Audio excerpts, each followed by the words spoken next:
Beneath the surface of our oceans, lakes and underwater caves lies a world that has claimed thousands of lives.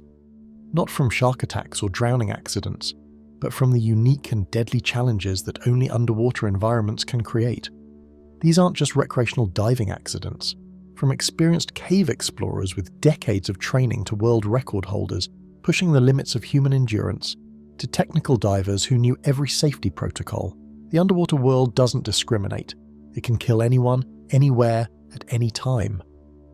The deaths we'll explore today share a common thread. They happened to people who understood the risks, followed the rules, and had the experience to handle dangerous situations. Yet something went wrong. Equipment failed at the worst possible moment. Familiar caves became death traps. Crystal clear waters turned into liquid mazes with no way out. The blue holes grip. The morning sun cuts through Caribbean waters like a spotlight, illuminating what looks like a perfect circle of impossibly dark blue against the turquoise reef. From the surface, Belize's Great Blue Hole appears peaceful, almost inviting. The largest natural submarine sinkhole on Earth, stretching 1,000 feet across, sits in the middle of Lighthouse Reef, like an ancient eye watching the sky. Larry Smith adjusts his wetsuit one final time as the dive boat rocks gently above this geological wonder. The 19 other tourists around him buzz with excitement, cameras ready, talking about the photos they'll take of the massive stalactites hanging 130 feet below. Smith has made hundreds of dives in his lifetime, but nothing quite like this. The Blue Hole isn't just another dive site. It's a pilgrimage for serious divers, a chance to drop into what Jacques Cousteau called one of the top 10 diving sites in the world. The dive master runs through the briefing one more time. Standard procedure for the Blue Hole, maximum depth 130 feet, bottom time limited to 8 minutes, stay close to the group, watch your air consumption. The usual warnings about nitrogen narcosis at depth, but delivered with the casual confidence of someone who's done this dive 1,000 times. What the briefing doesn't mention is that this circular hole drops not to 130 feet, but to over 400 feet into complete darkness. What it doesn't explain is how the pressure change affects your body differently when you're suspended over a void that seems to pull you down like gravity itself. What it can't prepare you for is how your mind responds when you realize you're floating over an abyss that has no bottom you can see. Smith enters the water with practiced ease. The first 30 feet feel like any Caribbean dive. Warm water, brilliant visibility, colourful fish dancing along the reef wall that forms the rim of the hole. But as the group approaches the edge, something changes. The water temperature drops, the light shifts. Where moments before there was a reef teeming with life, now there's only an endless blue-black void stretching down into the Earth's depths. At 60 feet, Smith feels the first whispers of what divers call rapture of the deep. It starts subtly, a slight euphoria, like the first sip of wine on an empty stomach. The nitrogen in his breathing gas, compressed by the increasing pressure, begins affecting his brain chemistry. At sea level, nitrogen is harmless, but at depth, under pressure, it becomes a drug. By 100 feet, the group hovers along the massive limestone walls that form the hole's interior. Ancient stalactites, formed when this was a dry cave during the last ice age, jut out like enormous teeth. Some are the size of buildings, covered in geological formations that took thousands of years to create. It's breathtaking. It's also where things start to go wrong. At 120 feet, the nitrogen narcosis hits Smith harder than expected. His movements become sluggish. His thinking slows. The simple task of checking his depth gauge becomes momentarily confusing. The dive master notices Smith trembling, a common sign of nitrogen narcosis taking hold. What should be a quick hand signal to ascend becomes a struggle to understand basic communication. The margin for error at this depth is razor thin. Every breath consumes air 4.6 times faster than at the surface. The 8-minute bottom time isn't a suggestion. It's a mathematical limit based on decompression requirements and air consumption. Go beyond it, and you risk decompression sickness. Run low on air, and you risk drowning. But the narcosis makes these calculations feel unimportant, even amusing. Smith's air consumption spikes as his body fights the effects of the depth. What should be slow, controlled breathing becomes rapid and shallow. His buoyancy control wavers as the narcosis impairs his ability to make fine adjustments. The massive stalactites around him seem to shift and move in his peripheral vision, a common hallucination at extreme depth. At 130 feet, suspended in the blue void with the cave floor still invisible below, Smith experiences what cave divers call the call of the deep. The darkness below seems to beckon, promising mysteries and wonders just a little bit deeper. The narcosis whispers that his air will last longer than it will, that the decompression limits don't really apply to him, that just another 20 feet won't hurt. This is the point of no return. Not a specific depth or time, but the moment when impaired judgment meets environmental danger. The Great Blue Hole doesn't kill divers through cave-ins or equipment failure. It kills them through the subtle erosion of decision-making ability, combined with the unforgiving physics of depth and pressure. The dive master recognizes the signs and signals the group to ascend immediately, but Smith's response is delayed, confused. The simple act of adding air to his buoyancy compensator becomes a complex puzzle. His movements are uncoordinated, like someone trying to perform surgery while intoxicated. During the ascent, Smith's condition deteriorates rapidly. The narcosis should begin clearing as pressure decreases, but other factors compound the problem. Panic sets in as he realizes something is wrong but can't quite process what. His breathing becomes even more rapid, consuming precious air. The group reaches 60 feet, then 40 feet, but Smith's erratic ascent rate creates new dangers. At 20 feet, Smith loses consciousness. The combination of nitrogen, narcosis, panic, rapid air consumption, and possibly decompression stress overwhelms his system. In the warm Caribbean waters above one of the world's most beautiful dive sites, Larry Smith dies on June 26, 2014. His death becomes another statistic in the Blue Hole's hidden toll. There's no official count of fatalities at this site, no memorial plaque listing the names, just quiet reports in local newspapers and hushed conversations among dive operators about another diver who pushed beyond their limits in the big blue circle. The Great Blue Hole continues to attract thousands of divers each year. Most complete the dive safely, collecting photos and memories of an incredible underwater cathedral. But the hole keeps its secrets about those who don't surface, about the bodies that have been found at its bottom, about the perfect storm of factors that can turn a bucket list dive into a final dive. Sheck Exley's final dive, 1994. The mathematics classroom in Live Oak, Florida falls silent as the final bell rings on April 5th, 1994.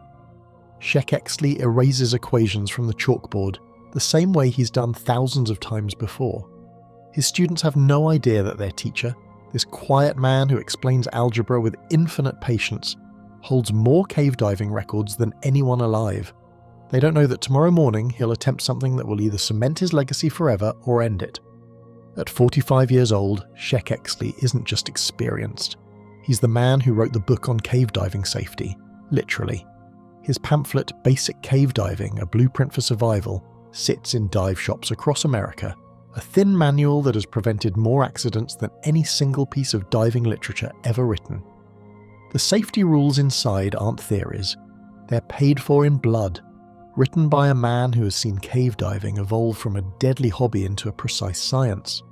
Exley logged his first cave dive at 16 years old. By 23, he became the first person in the world to complete 1,000 cave dives. Now, 29 years later, his logbook shows over 4,000 underwater cave explorations. He's pushed deeper than any human being in history, setting depth records that seemed impossible just years before. In 1989, using a gas mixture called Trimix, he descended 881 feet into Nacimiento del Rio Mante in Mexico, spending 14 hours decompressing on his way back to the surface. But tomorrow isn't about breaking his own record by 20 or 30 feet. Tomorrow is about Zacatón, a cenote in northeastern Mexico that drops 1,080 feet straight down. The deepest water-filled sinkhole on Earth. Exley wants to reach 1,000 feet, a depth no human has ever survived. It's a number that sounds clean and simple, but represents pressures that compress the human body like nothing nature intended. The technical challenges are staggering. At 1,000 feet deep, water pressure reaches 31 atmospheres. Every breath from his rebreather will be compressed to 1/31st of its surface volume. His body will absorb massive amounts of nitrogen, helium, and other gases. The decompression stops on his way up will take over 12 hours. One miscalculation, one moment of narcosis, one equipment failure, and there will be no rescue. Exley understands these risks better than anyone. He's spent 3 decades learning how caves kill divers. The 4 rules he developed, printed in diving manuals worldwide, seem simple. Maintain a continuous guideline to the surface. Never go deeper or farther than 1/3 of your gas supply allows. Never exceed the limits of your training and experience, and never dive deeper than 100 feet without proper gas mixtures. These rules have saved thousands of lives. The irony is brutal. Rule 3 states clearly, never exceed the limits of your training and experience. But what happens when you're the most experienced person alive? When you've already gone deeper than any human in history? When your training consists of decades of pushing boundaries that didn't exist before you created them?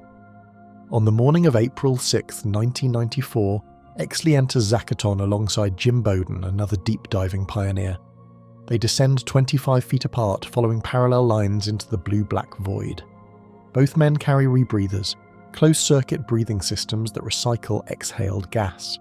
The technology is cutting edge for 1994, but still experimental, still prone to failures that kill. At 200 feet, Exley's descent rate is perfect. His rebreather functions normally.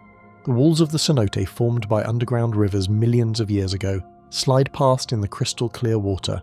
At 400 feet, he passes his previous depth records, entering territory where only he and a handful of humans have ever survived. By 600 feet, the mathematics teacher is experiencing pressure effects no human has documented. His body tissues are absorbing gas mixtures at ratios that exist only in theoretical calculations. The nitrogen, despite being minimal in his breathing gas, begins affecting his nervous system in ways that surface testing cannot predict. At 700 feet, something changes. Exley's descent, which has been controlled and precise, becomes erratic. His movements, visible to Bowden through the clear water, appear confused. The man who has spent 30 years teaching others about the dangers of depth is experiencing those dangers firsthand, in water so deep that rescue is impossible. Bowden continues his descent, unaware that beside him, the world's most experienced cave diver is beginning to lose the battle with physics. At 780 feet, Bowden reaches his planned maximum depth and begins his ascent.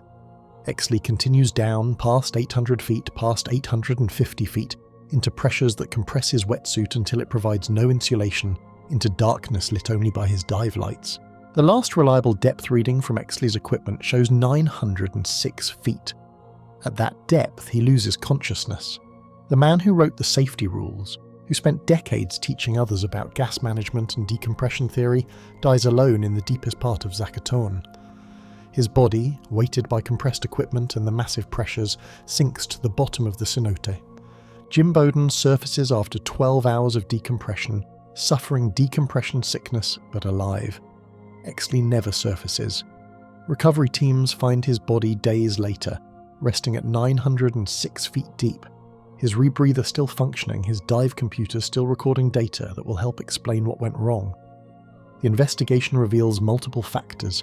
The experimental rebreather may have malfunctioned, feeding Exley gas mixtures that were lethal at extreme depth. The psychological pressure of attempting such a record-breaking dive may have impaired his judgment.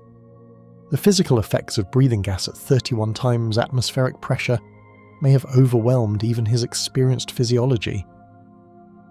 But the deepest mystery remains.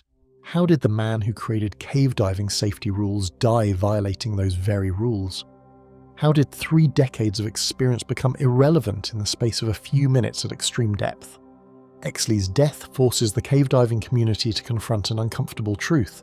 Experience has limits. Even perfect training, even decades of successful dives, even writing the safety manual cannot guarantee survival when you push beyond the boundaries of human physiology. The ocean doesn't care about your credentials. Physics doesn't make exceptions for pioneers. Within months of Exley's death, cave diving organizations worldwide revise their training standards. Maximum depth limits are reduced. Rebreather technology undergoes intensive safety reviews. The experimental gas mixtures Exley was breathing are banned until further testing. His death, like his life, advances the science of deep diving, but at the ultimate cost. The twin tragedy. The phone rings at the Mount Gambier police station at 6:47 p.m. on May 28, 1973. The voice on the other end is shaking, barely coherent. Something about divers at the shaft. Something about people not coming up. Constable Williams grabs his notepad and tries to make sense of the fragmented report, but one thing becomes clear immediately. They need to get to that sinkhole in the middle of Hickenbotham's paddock, and they need to get there fast. The shaft doesn't look like much from the surface. Just a 3-foot hole in the ground surrounded by ordinary farmland about 15 miles northeast of Mount Gambier. Most people drive past without noticing it, but beneath that innocent opening lies one of Australia's deepest underwater caves, a limestone cathedral that drops over 200 feet into blackness, widening as it descends until the walls disappear beyond the reach of any dive light. 8 divers entered the shaft that morning, only 4 surfaced. Detective Senior Sergeant Ray Traynor arrives at the scene as darkness falls. The survivors sit wrapped in blankets beside their cars, still in wet diving suits, eyes wide with shock. Their story comes out in fragments, interrupted by trembling and long silences. What emerges is a picture of a dive that went catastrophically wrong from almost the moment it began. The group consisted of both experienced and novice divers from Adelaide, drawn to the shaft by stories of its crystal clear water and massive underwater chambers. John Bockerman, 22, was an experienced diver who had made previous trips to the sinkhole. Peter Burr, 19, was newer to diving but confident in his abilities. Christine Millett, 18, was the only woman in the group, an accomplished diver despite her youth. Her brother Glenn, 20, had convinced her to join what was supposed to be a straightforward exploration dive. The plan was simple. Enter through the narrow surface opening, descend to the rock pile at 80 feet where previous divers had left markers, then continue deeper to explore the main chamber. Maximum depth would be around 120 feet, well within the limits for experienced divers breathing regular air.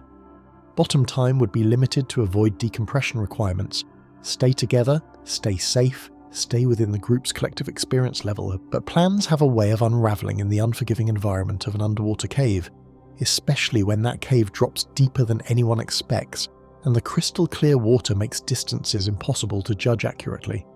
Traynor begins interviewing the survivors immediately. Their accounts vary in details, but agree on the crucial facts. The dive began normally, with all 8 divers descending through the narrow chimney that forms the shaft's entrance. The water was impossibly clear, visibility extending far beyond their dive lights. The limestone walls, carved by underground rivers over millions of years, created a cathedral-like atmosphere that was both beautiful and intimidating. At 80 feet, the group reached the rock pile, a collection of boulders that had fallen from above and created a temporary ledge in the shaft's descent. This was supposed to be their turning point, the deepest part of a conservative dive plan. But the clear water revealed tantalizing glimpses of the massive chamber below, and the group's discipline began to fracture. According to survivor testimony, Bockerman signaled that he wanted to go deeper. The main chamber, visible through the crystal water, seemed close enough to reach easily. What looked like 20 or 30 additional feet was actually much deeper, an optical illusion created by the exceptionally clear water and the cave's enormous scale.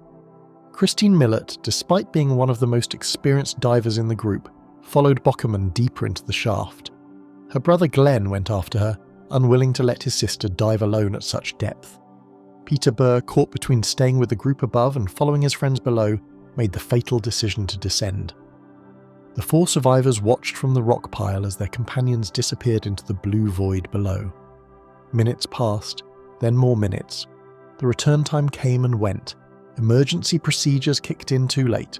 Traynor's investigation reveals the first clue to what went wrong. At depths beyond 100 feet, breathing regular air causes nitrogen narcosis, a condition that impairs judgment and motor skills. The clear water and enormous scale of the shaft's main chamber created a disorienting environment where normal depth perception became impossible. What the missing divers thought was a quick descent to 120 feet was actually a plunge to over 150 feet, deep enough to cause severe narcosis in divers breathing air. The rescue effort begins immediately, but the shaft's unique geography makes it nearly impossible. The narrow entrance restricts access to one diver at a time. The depth requires specialized gas mixtures and decompression procedures that the local volunteer rescue divers don't have. The cave's massive size means that even with powerful lights, searching for bodies becomes like looking for lost objects in an underwater cathedral with no floor. Professional cave diver Hugh Anderson arrives from Adelaide the next morning with specialized equipment and trimix gas mixtures that allow deep diving without narcosis.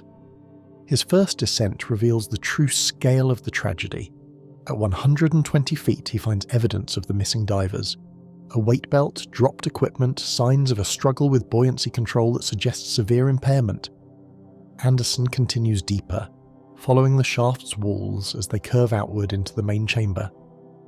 At 150 feet, he makes the first grim discovery. Christine Millet's body floats neutrally buoyant in the crystal water, her regulator still in her mouth, her eyes open but unseeing. 20 feet below, he finds John Bockerman trapped beneath a rock overhang, his air supply exhausted, his body showing signs of a desperate struggle to escape. The recovery process takes days. Each body must be brought up slowly, with decompression stops that turn a simple recovery into an hours-long technical dive. Peter Burr is found at 140 feet, apparently overcome by nitrogen narcosis while trying to ascend. Glenn Millet's body is discovered separately, suggesting he became separated from the group in the disorienting environment of the massive chamber. Trainer's final investigation report reveals the cascade of failures that turned a routine dive into Australia's worst cave diving accident. The group exceeded their planned depth by over 50 feet, entering water deep enough to cause severe impairment. They dove beyond the limits of their gas supply with insufficient air for the decompression required at their actual depth. Most critically, they lost group cohesion in an environment where solo diving is often fatal. The clear water that makes the shaft so attractive to divers also makes it deadly. Visibility that extends for hundreds of feet creates optical illusions about distance and depth. The massive scale of the underground chamber induces a form of vertigo that can cause experienced divers to lose track of their depth, their air supply, and their way back to the surface. Within months of the tragedy, the South Australian government closes the shaft to recreational diving. Warning signs are erected around the sinkhole. The Cave Divers Association of Australia implements new training standards specifically addressing the dangers of clear water cave diving and the psychological effects of massive underwater spaces. The 4 families who lost children that day in May 1973 never received complete answers about their final moments, but Trainer's investigation establishes the pattern that will repeat in underwater caves around the world. Clear water and beautiful surroundings mask environments that can kill even experienced divers who make seemingly minor errors in judgment. The cenotes secret. In the heart of Mexico's Yucatan Peninsula, where ancient Mayan cities once stood and jungle vines now crawl over limestone ruins, the earth opens up like wounds that never heal. These are the cenotes, thousands of freshwater sinkholes that pierce through the bedrock, like nature's own cathedrals. To the Maya, they were sacred portals to the underworld, places where gods dwelled in crystal waters. To modern divers, they are some of the most beautiful and deadly underwater environments on Earth. Cenote dos Ojos sits 25 kilometers south of Tulum, its twin openings earning it the name Two Eyes in Spanish. From above, surrounded by jungle canopy and filtered sunlight, it looks like paradise. The water is so clear it seems like air, visibility extending over 300 feet in every direction. Limestone formations, carved by millions of years of underground rivers, create underwater sculptures that defy imagination. It's the kind of place that appears on every diver's bucket list, the kind of beauty that makes people forget they're entering an environment specifically designed to kill them. But Dos Ojos is not just a passive location, it's an active predator, using beauty as bait and physics as its weapon. The cenote has been claiming lives for decades, not through cave-ins or equipment failures, but through a series of environmental traps so subtle that even experienced cave divers don't recognize the danger until it's too late. The first trap lies in the water itself.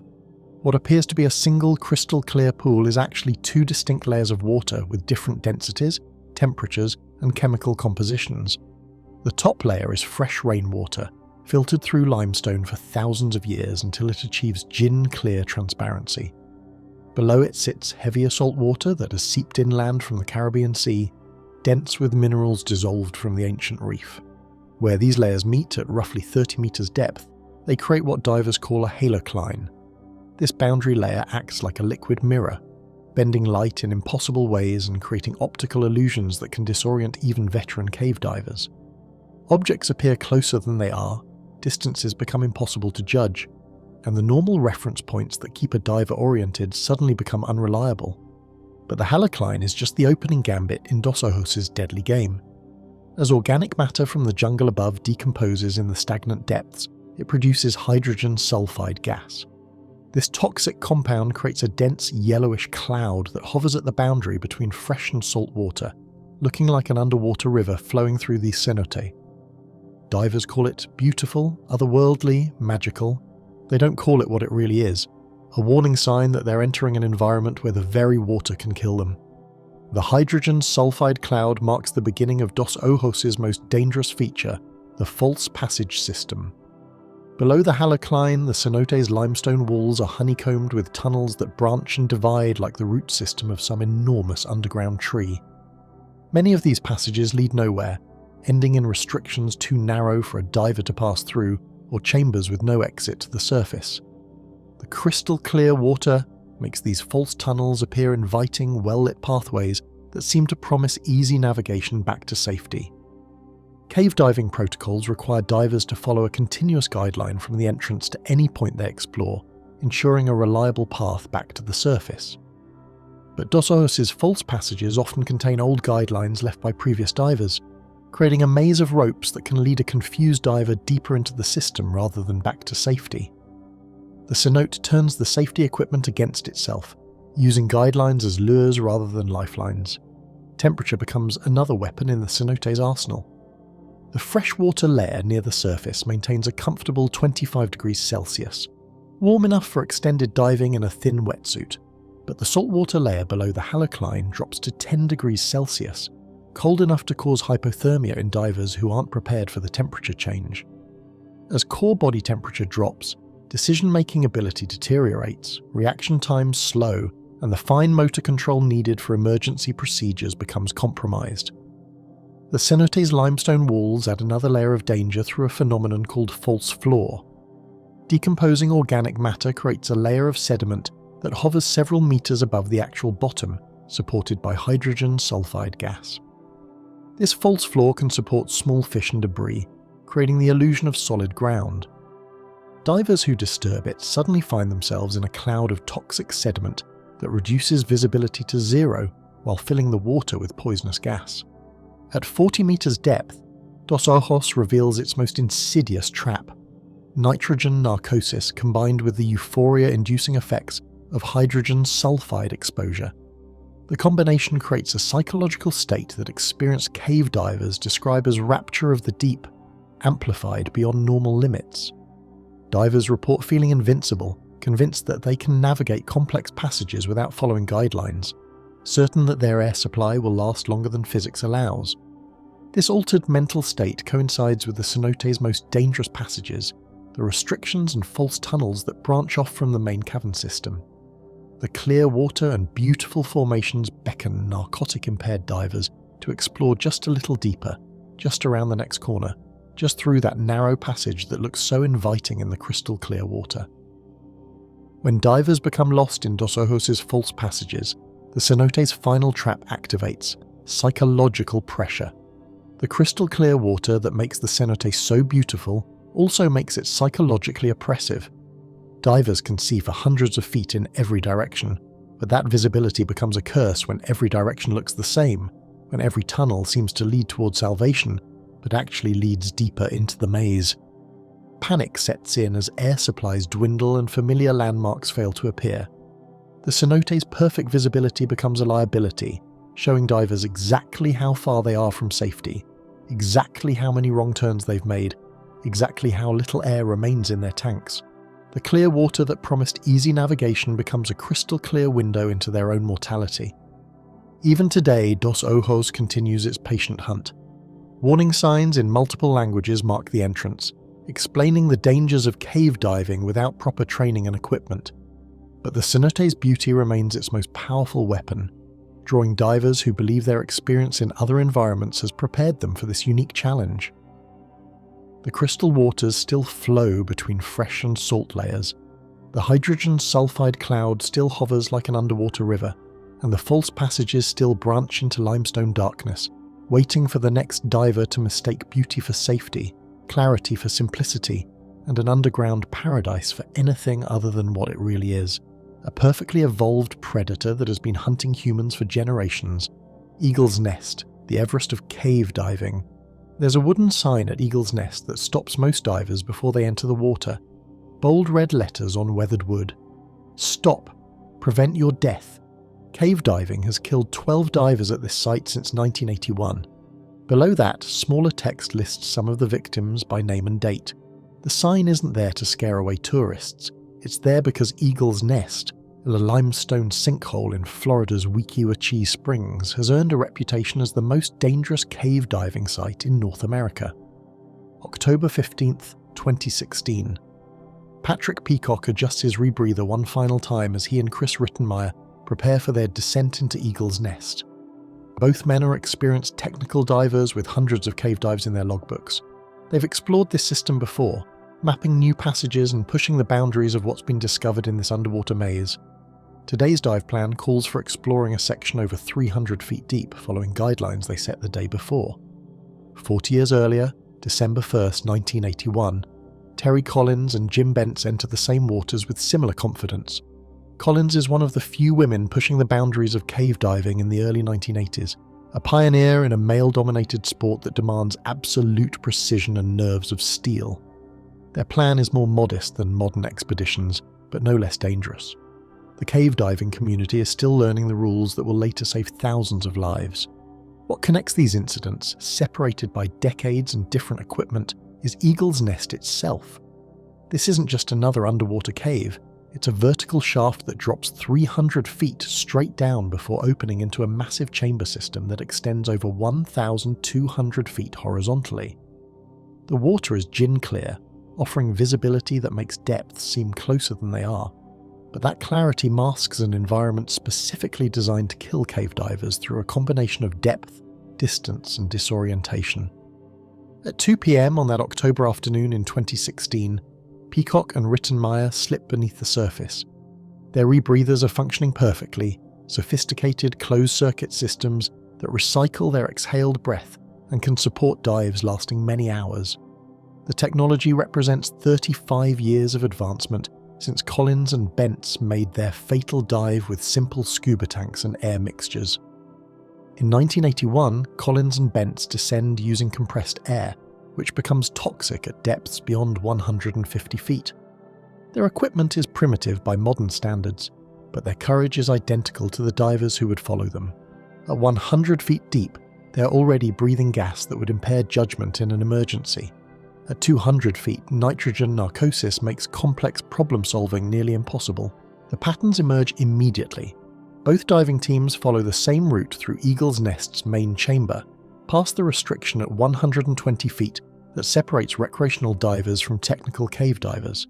Both teams are drawn deeper by the crystal clear water and beautiful limestone formations.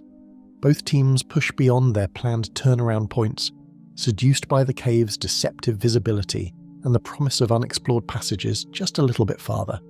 June 16, 2004. John Robinson and Craig Simon enter Eagle's Nest with a different set of challenges. Robinson, 36, is a seasoned cave diver from St. Petersburg. Simon, 44, has years of experience in Florida's spring systems. They're exploring at 250 feet deep when something goes wrong. The details vary with each incident, but the underlying pattern remains constant. Experienced divers making seemingly minor errors that cascade into fatal emergencies in an environment that offers no margin for mistakes. In 1990, Brent Potts adds his name to Eagle's Nest's growing list of victims.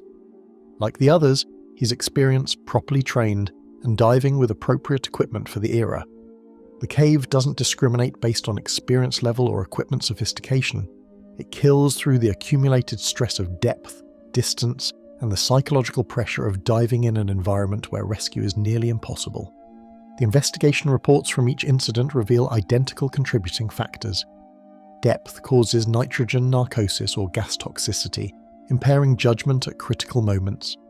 Distance from the surface makes emergency ascent impossible without proper decompression, turning minor equipment problems into life-threatening emergencies. The cave's complex layout creates navigation challenges that become overwhelming when combined with narcosis and equipment stress. January 8, 2017. Charles Odom, 55, becomes the most recent addition to Eagle's Nest's memorial sign. His death follows the same pattern that has repeated for over 35 years. An experienced diver, proper equipment, careful planning, and a cave environment that exploits the smallest mistake with lethal efficiency. The investigation shows his rebreather was functioning normally when he lost consciousness at 200 feet deep, another victim of the accumulated physiological stress that makes Eagle's Nest so deadly. What makes these parallel tragedies particularly haunting is how little changes between incidents. The cave remains identical, a 300-foot vertical shaft opening into massive horizontal chambers that extend beyond the reach of dive lights. The water stays crystal clear, creating optical illusions that make navigation challenging even for experienced cave divers. The depth remains lethal, requiring gas mixtures and decompression procedures that leave no room for error. The only thing that changes is the equipment. Collins and Bentz died using compressed air and basic scuba gear.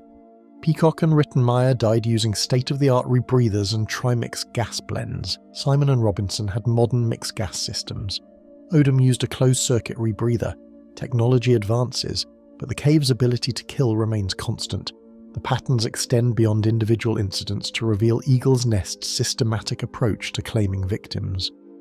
The cave kills in pairs, taking diving buddies who enter together and die together, their bodies found side by side in the limestone passages they were exploring.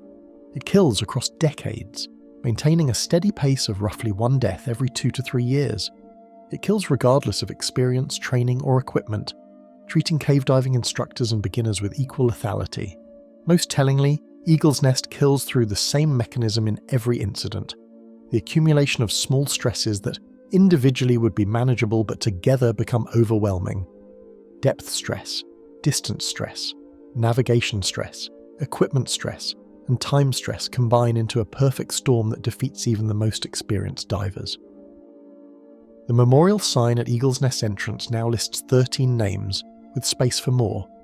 The cave continues to attract technical divers from around the world, drawn by its reputation and the challenge it represents, the Norwegian ice tomb. The emergency call comes in at 4:23 p.m. Norwegian time on February 6, 2014. 3 Finnish divers have surfaced from Plura Cave in critical condition, suffering from decompression sickness. 2 of their companions never came up at all. The local rescue coordinator in Mo i Rana receives fragmentary details through panicked radio transmissions. Something about a cave dive gone wrong, about equipment failures at extreme depth, about bodies trapped 130 meters below the ice in one of Norway's most dangerous underwater cave systems. What the rescue coordinator doesn't know yet is that this emergency call will trigger one of the most controversial rescue decisions in modern cave diving history. Norwegian authorities will declare the recovery too dangerous to attempt, effectively leaving 2 bodies entombed forever in the ice-cold waters of Plura Grotta. But the surviving Finnish divers will refuse to abandon their friends, setting the stage for a clandestine recovery mission that will push the boundaries of technical diving and human loyalty. The initial investigation begins immediately, but the surviving divers are in no condition to provide detailed accounts. Visa Rantanen, Patrick Gronkvist, and Kai Kankanen are rushed to the decompression chamber in Bodo, their bodies struggling with nitrogen bubbles that formed during their emergency ascent from the depths of Plura Cave. The 2 missing divers, Jari Hotorinen and Jari Usimaki, remain somewhere in the flooded passages, their exact location unknown. Norwegian police divers arrive at the scene within hours, but their assessment is immediate and final. The cave is too deep, too cold, and too technically demanding for a recovery mission. Plura Cave isn't just another flooded cavern. It's a sump system that connects 2 separate valley floors through 130 meters of water-filled limestone passages. The route requires divers to navigate through restrictions barely wide enough for a human body, then traverse horizontal passages in complete darkness before ascending through another vertical shaft. The first clue to what went wrong comes from Gronkvist during his initial interview from the decompression chamber. The 5 Finnish divers had entered Plura Cave as part of an expedition to complete the full traverse from Plurdalen to Steinuglaflaget, a journey that only a handful of technical divers worldwide have ever completed successfully.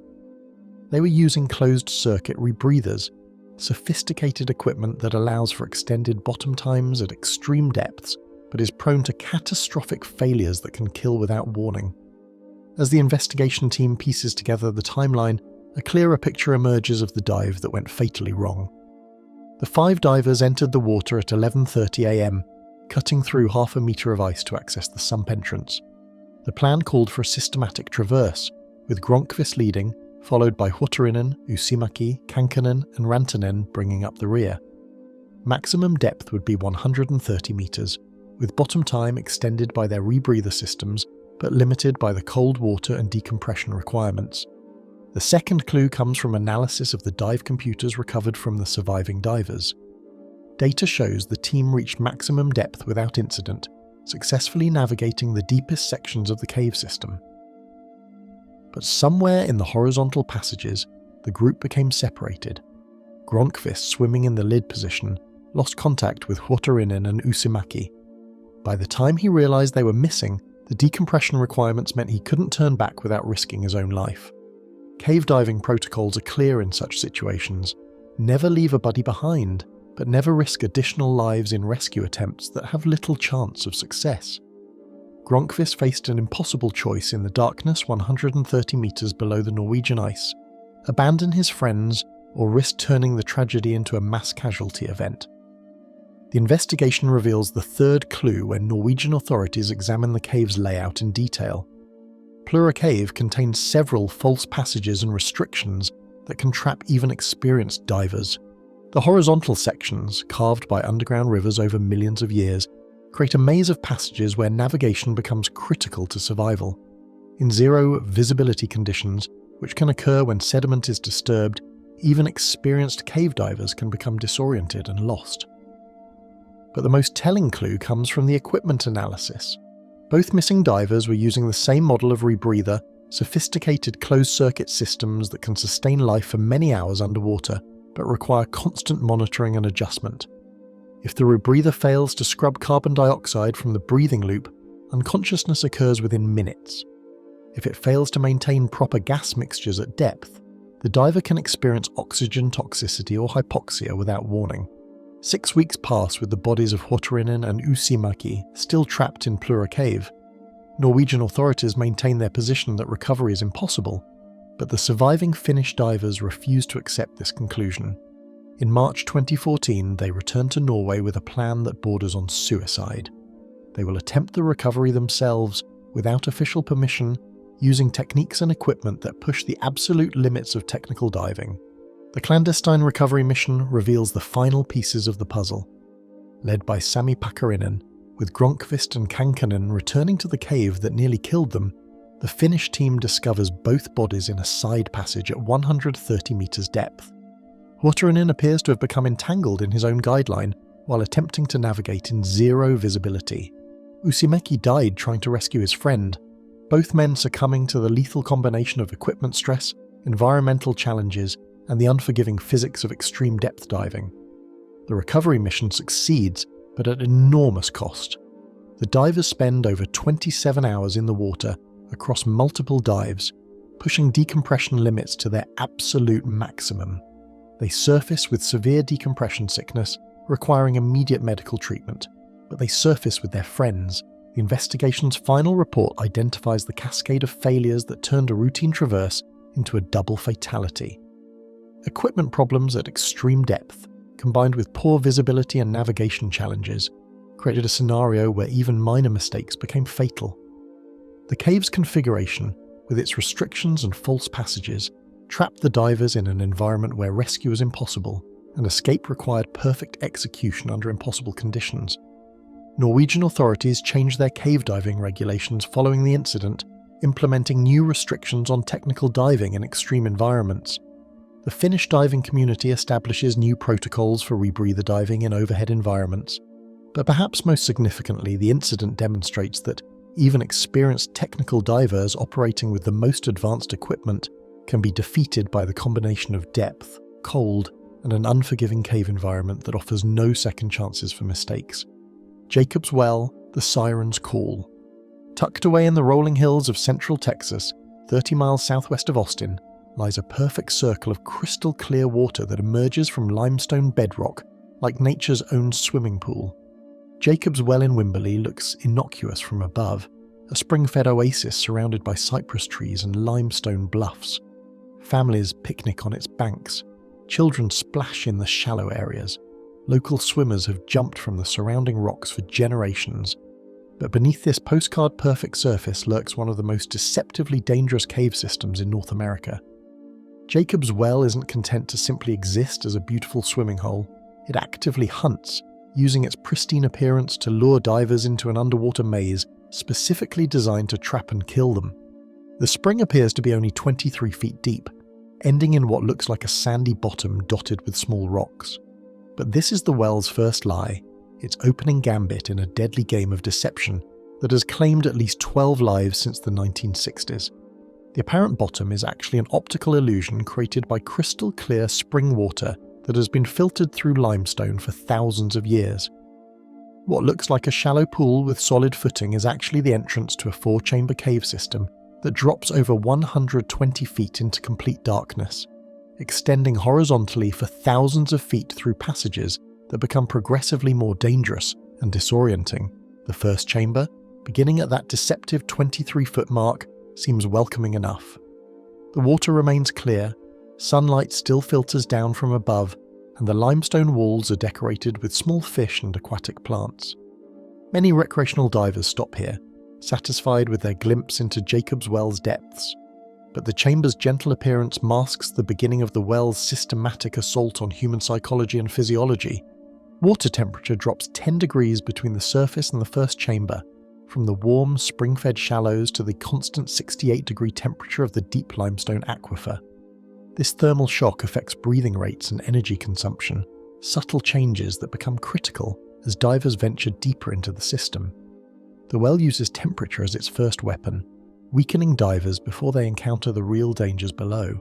The second chamber begins at 40 feet deep, accessible through a restriction barely wide enough for a single diver.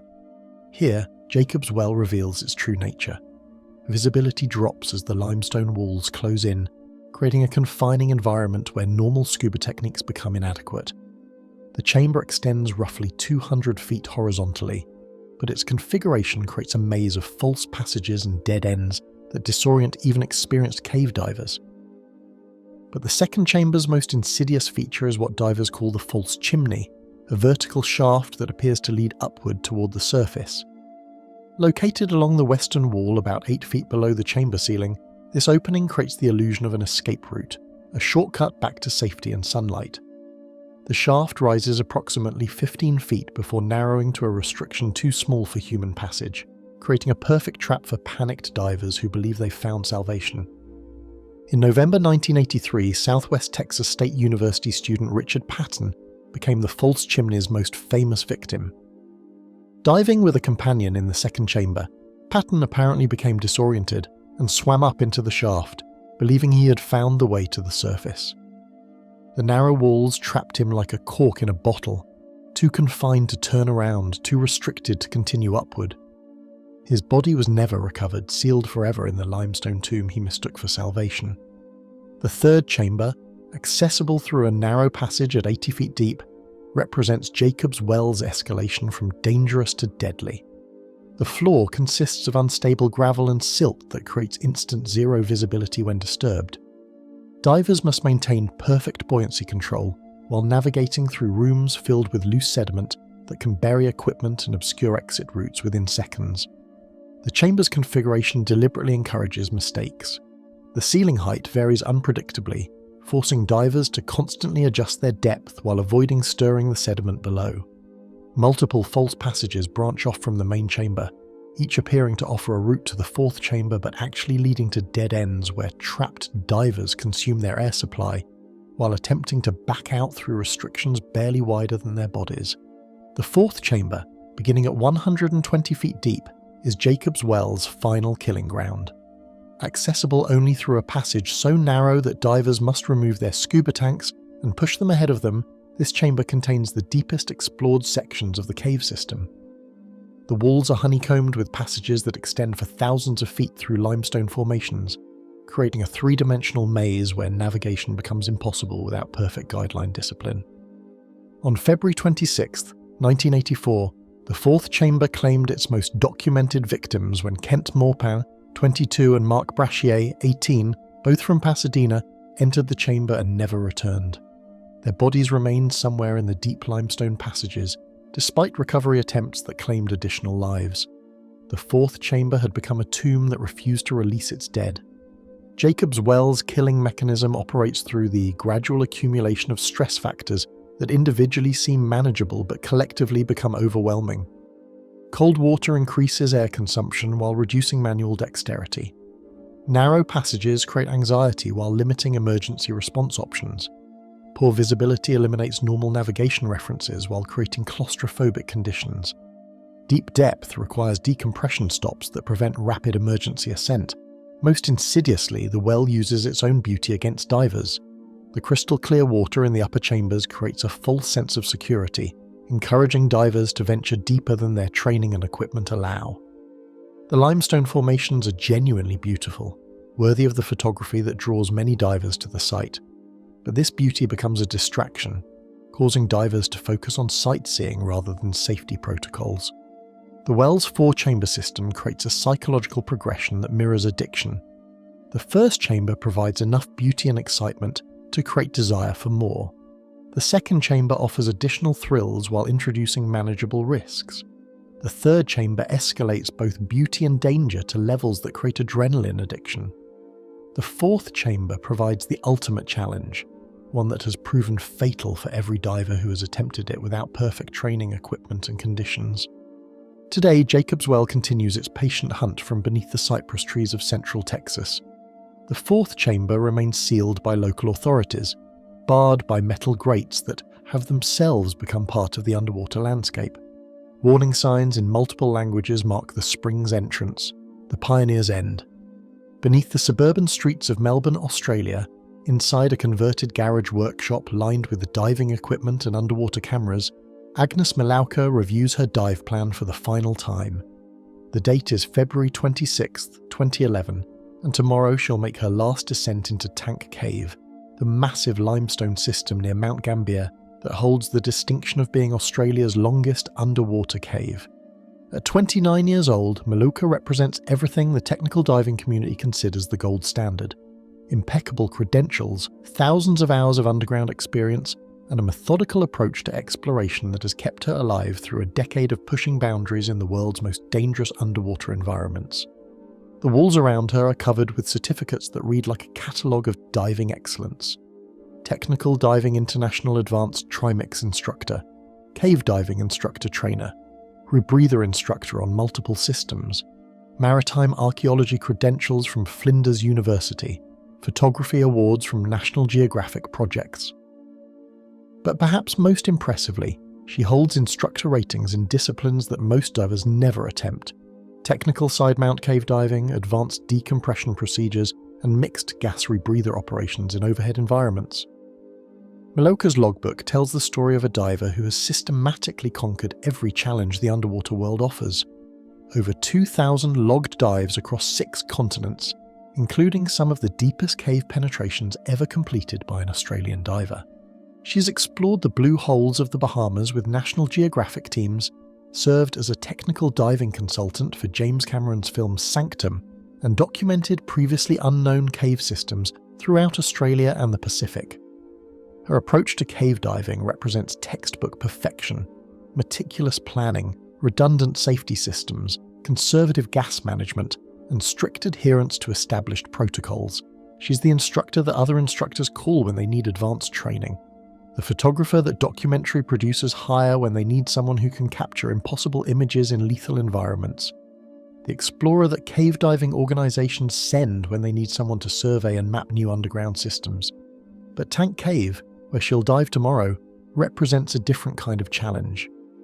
At over 6 kilometers of surveyed passages, it's one of the largest underwater cave systems in the southern hemisphere.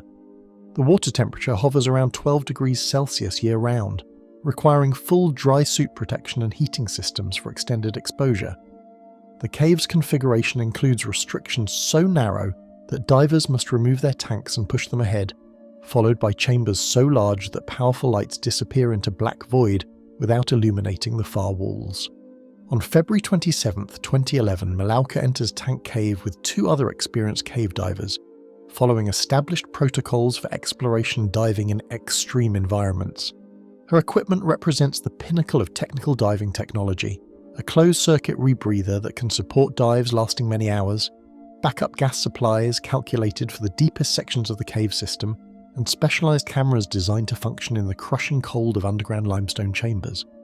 The dive plan calls for exploring new passages beyond the 500-metre mark, areas where previous explorers have identified potential new tunnels but lack the equipment or training to investigate safely.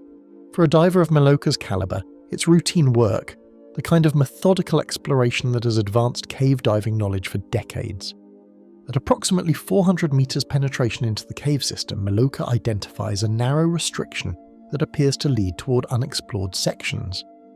The opening is barely wider than a human body, the kind of passage that requires removing tanks and breathing equipment to negotiate safely. Her diving companions, following standard cave diving protocols, remain at the main passage while she investigates the restriction solo, trailing a safety line that will guide her back to the team. But solo exploration through narrow restrictions represents a convergence of risk factors that even perfect training cannot always overcome. The restriction extends further than expected, requiring multiple tank removals and complex manoeuvring in complete darkness. The cold water, even with heating systems, gradually reduces manual dexterity and decision-making ability. Most critically, the restriction requires breathing from a limited gas supply while performing strenuous physical work, dramatically increasing air consumption beyond normal calculations. Somewhere in that narrow limestone passage, Agnes Malauka runs out of breathing gas. The restriction that looked navigable during the initial exploration becomes a trap during the return journey. Her rebreather, which has functioned perfectly for hundreds of previous dives, cannot provide life support when there's no gas remaining to process. The backup systems that have saved her life in previous emergencies cannot function when she's trapped in a passage too narrow to access emergency equipment. Her diving companions wait at the restriction entrance, following protocols that require them to maintain position for a predetermined time before initiating emergency procedures. When she fails to return, they enter the restriction themselves, discovering her body approximately 50 metres into the narrow passage, trapped by the same geological features that had drawn her in for exploration. The investigation into Malauka's death reveals no equipment failures, no protocol violations, no training deficiencies. Her rebreather functioned normally until her gas supply was exhausted. Her diving plan was conservative by technical diving standards. Her equipment configuration represented best practices for the environment she was exploring. The accident analysis identifies a single contributing factor. The restriction required more time and physical exertion than her gas planning had anticipated, creating a situation where even perfect execution was insufficient for survival.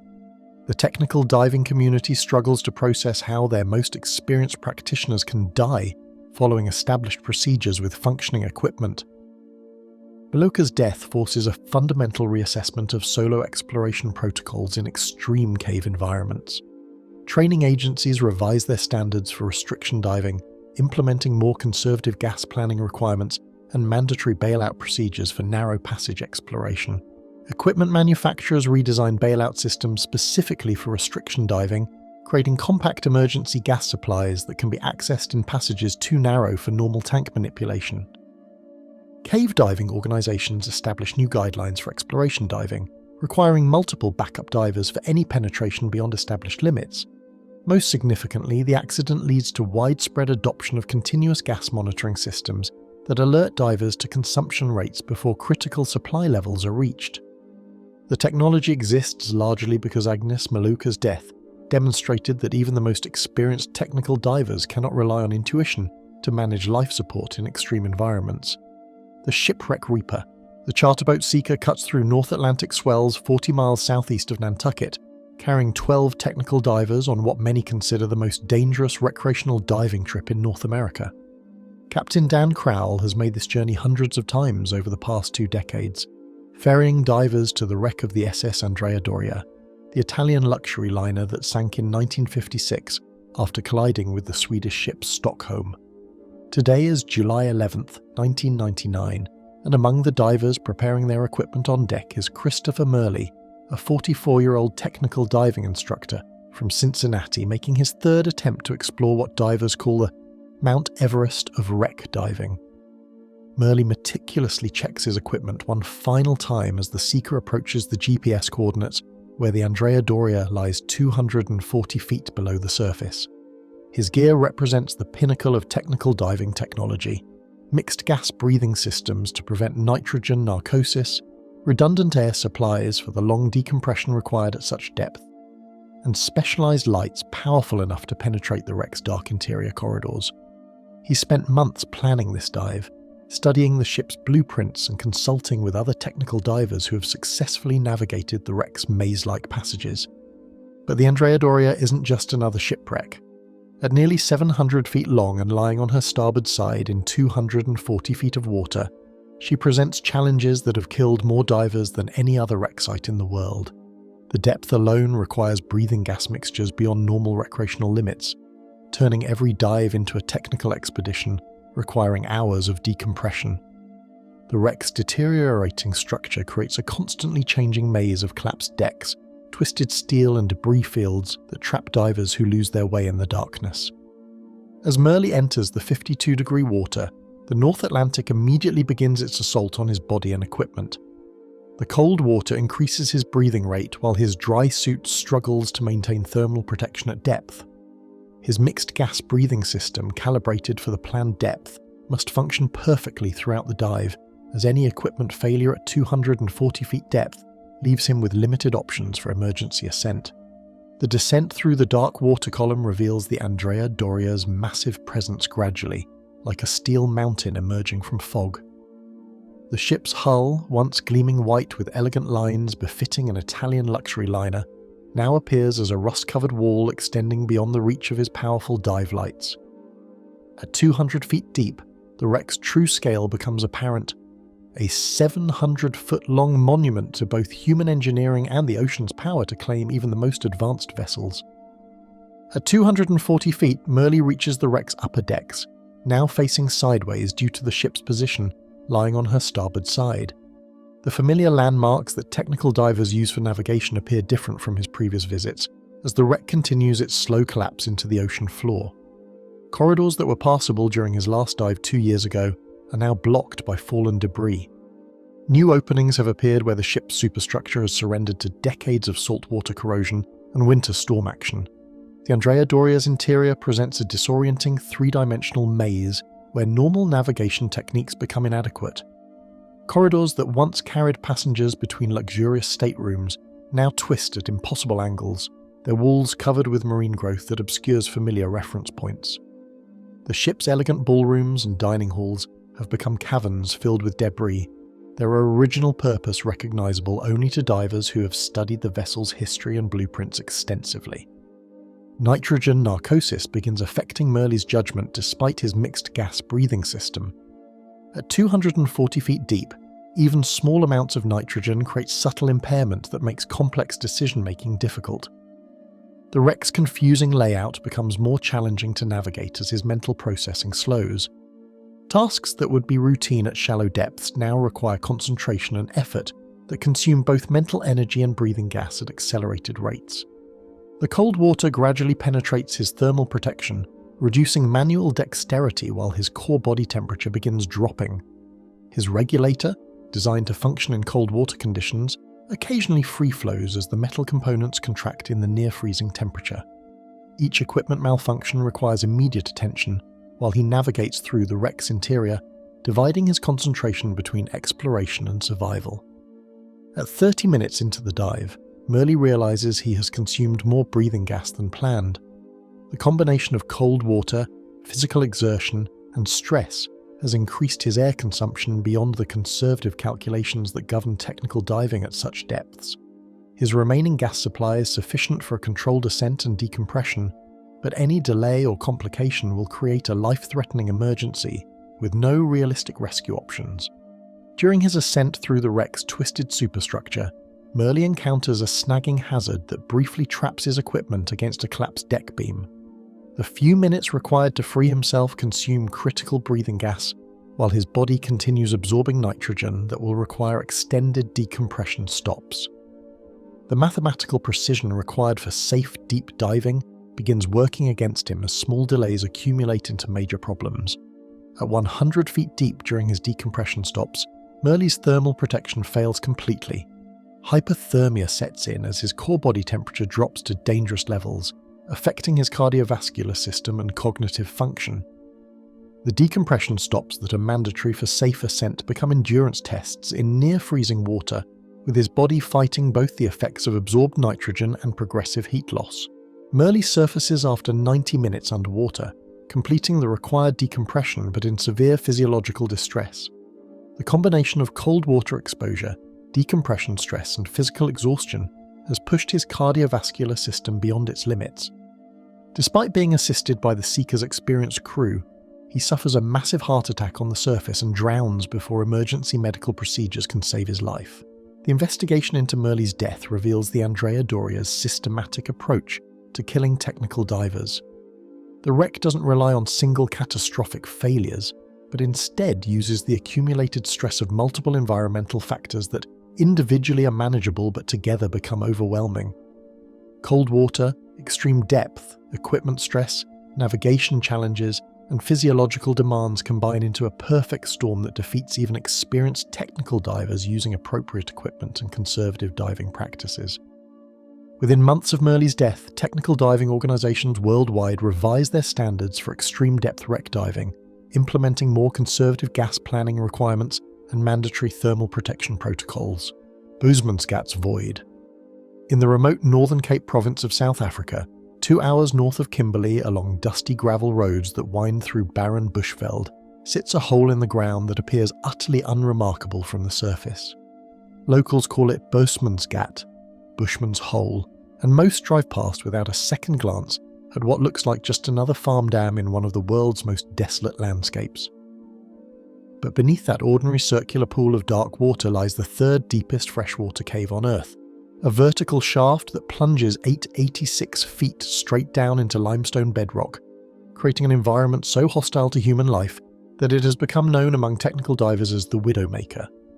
Bushman's isn't content to simply exist as a geological curiosity. It actively hunts, using its deceptive appearance and perfect diving conditions to lure the world's most experienced deep divers into an underwater tomb from which few return unchanged. The cave has claimed multiple lives since technical diving equipment made such depths theoretically survivable, but its most insidious quality isn't the depth itself. It's the way Bushman's Hole uses perfect clarity and pristine conditions to make divers forget they're descending into an environment specifically designed to kill them. The surface gives no hint of the abyss below. The water is crystal clear, filtered through limestone for thousands of years until it achieves gin-like transparency. Visibility extends for hundreds of feet in all directions, creating optical illusions that make the bottom appear much closer than it actually is. The temperature is a constant 20 degrees Celsius, comfortable enough for extended diving without significant thermal protection. There are no currents, no silt, no environmental factors that typically warn divers they're entering dangerous territory. These perfect conditions become Bushman's first weapon.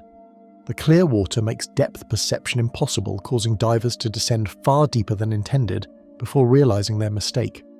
What appears to be a 100-foot descent is actually 300 feet. What looks like an easy swim to the bottom is actually a journey into pressures that compress the human body beyond its design limits. The cave uses its pristine appearance to disable the survival instincts that keep divers alive in more obviously dangerous environments. At 100 feet deep, Bushman's reveals its true character. The limestone walls begin curving inward, creating a funnel effect that draws divers deeper into the shaft. The diameter narrows from over 100 feet at the surface to barely 30 feet at maximum depth, creating a psychological effect that experienced cave divers describe as the call of the abyss. The clear water allows divers to see the bottom far below, but that visibility becomes a trap, making the deepest sections appear reachable when they're actually beyond the limits of human survival. The shaft's configuration creates a unique form of nitrogen narcosis that affects divers differently than in other deep water environments. The vertical walls and perfect visibility combine to produce vertigo and spatial disorientation that can occur at depths as shallow as 150 feet. Divers report losing track of which direction is up, a potentially fatal disorientation when surrounded by limestone walls that extend beyond the reach of their dive lights. At 300 feet deep, Bushman's Gat begins its systematic assault on human physiology. The water pressure at this depth compresses the human body to half its surface volume, while forcing massive amounts of nitrogen into blood and tissue. Even breathing trimix gas mixtures designed to prevent nitrogen narcosis, divers experience impaired judgment and reduced reaction times. The cave exploits these subtle impairments, using the perfectly clear water to encourage divers to continue deeper when they should be ascending. On December 17, 1994, Bushman's Gat claimed its most famous victim when 20-year-old Dion Dreyer attempted to reach the bottom using compressed air, a gas mixture that becomes toxic at depths beyond 180 feet. Dreyer lost consciousness at approximately 250 feet deep, his body sinking to the cave floor where it would remain for the next decade, a grim landmark for the handful of technical divers capable of reaching such depths. But Bushman's Gat wasn't finished with the Dreyer tragedy. The cave uses its victims as bait, drawing other divers to attempt recoveries that push the absolute limits of deep diving technology. The pristine preservation conditions at the bottom mean that bodies remain intact for years, creating a macabre attraction for technical divers who believe their advanced equipment and training can overcome the cave's dangers. The cave's most insidious feature becomes apparent only to divers who have survived descents beyond 600 feet. At extreme depth, Bushman's Gat creates what deep divers call vacuum narcosis, a psychological state where the void below seems to actively pull divers deeper. The perfect clarity that makes the cave so attractive at shallow depths becomes a liability at extreme depth, showing divers exactly how far they are from the surface while the limestone walls create an echo chamber effect that amplifies the sound of their own breathing into an overwhelming cacophony. On January 8, 2005, Australian technical diver Dave Shaw attempted to recover Dreyer's body from 886 feet deep. Equipped with the most advanced deep diving equipment available, Shaw reached the bottom successfully, but Bushman's Gat had one final trap waiting.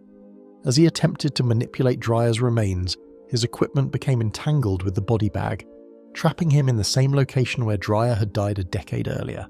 The cave's perfect preservation conditions, which had kept Dreyer's body intact, became Shaw's executioner.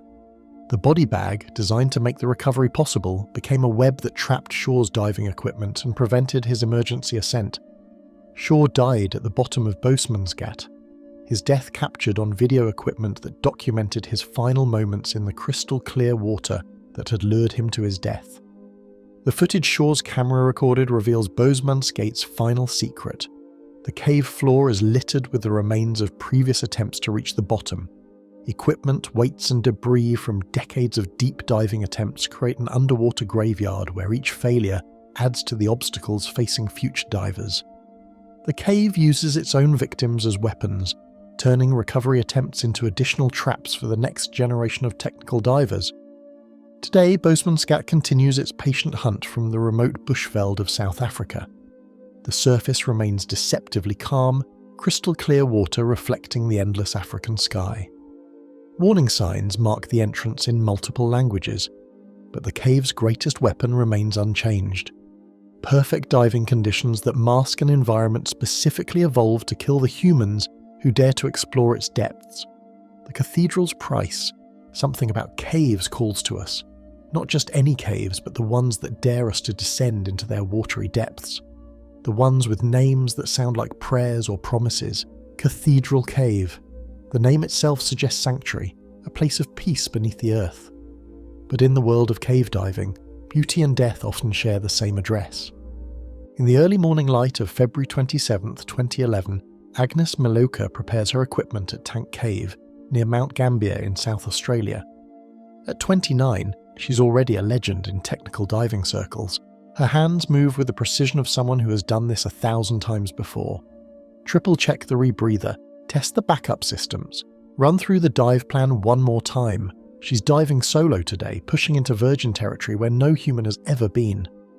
The cave system stretches over 6 kilometers through the limestone, most of it still unmapped, still holding its secrets. 3,000 miles away in Mexico, a different cathedral draws divers to its depths.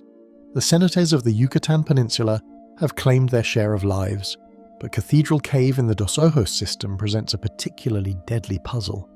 The massive underwater chamber earned its name from the way sunlight filters down through the halocline, creating an almost holy atmosphere. But this cathedral has collected more than prayers. Back in Tank Cave, Agnes descends past the fixed guideline that marks the known limits of exploration. At 200 meters from the entrance, she ties off her own line and continues into the darkness.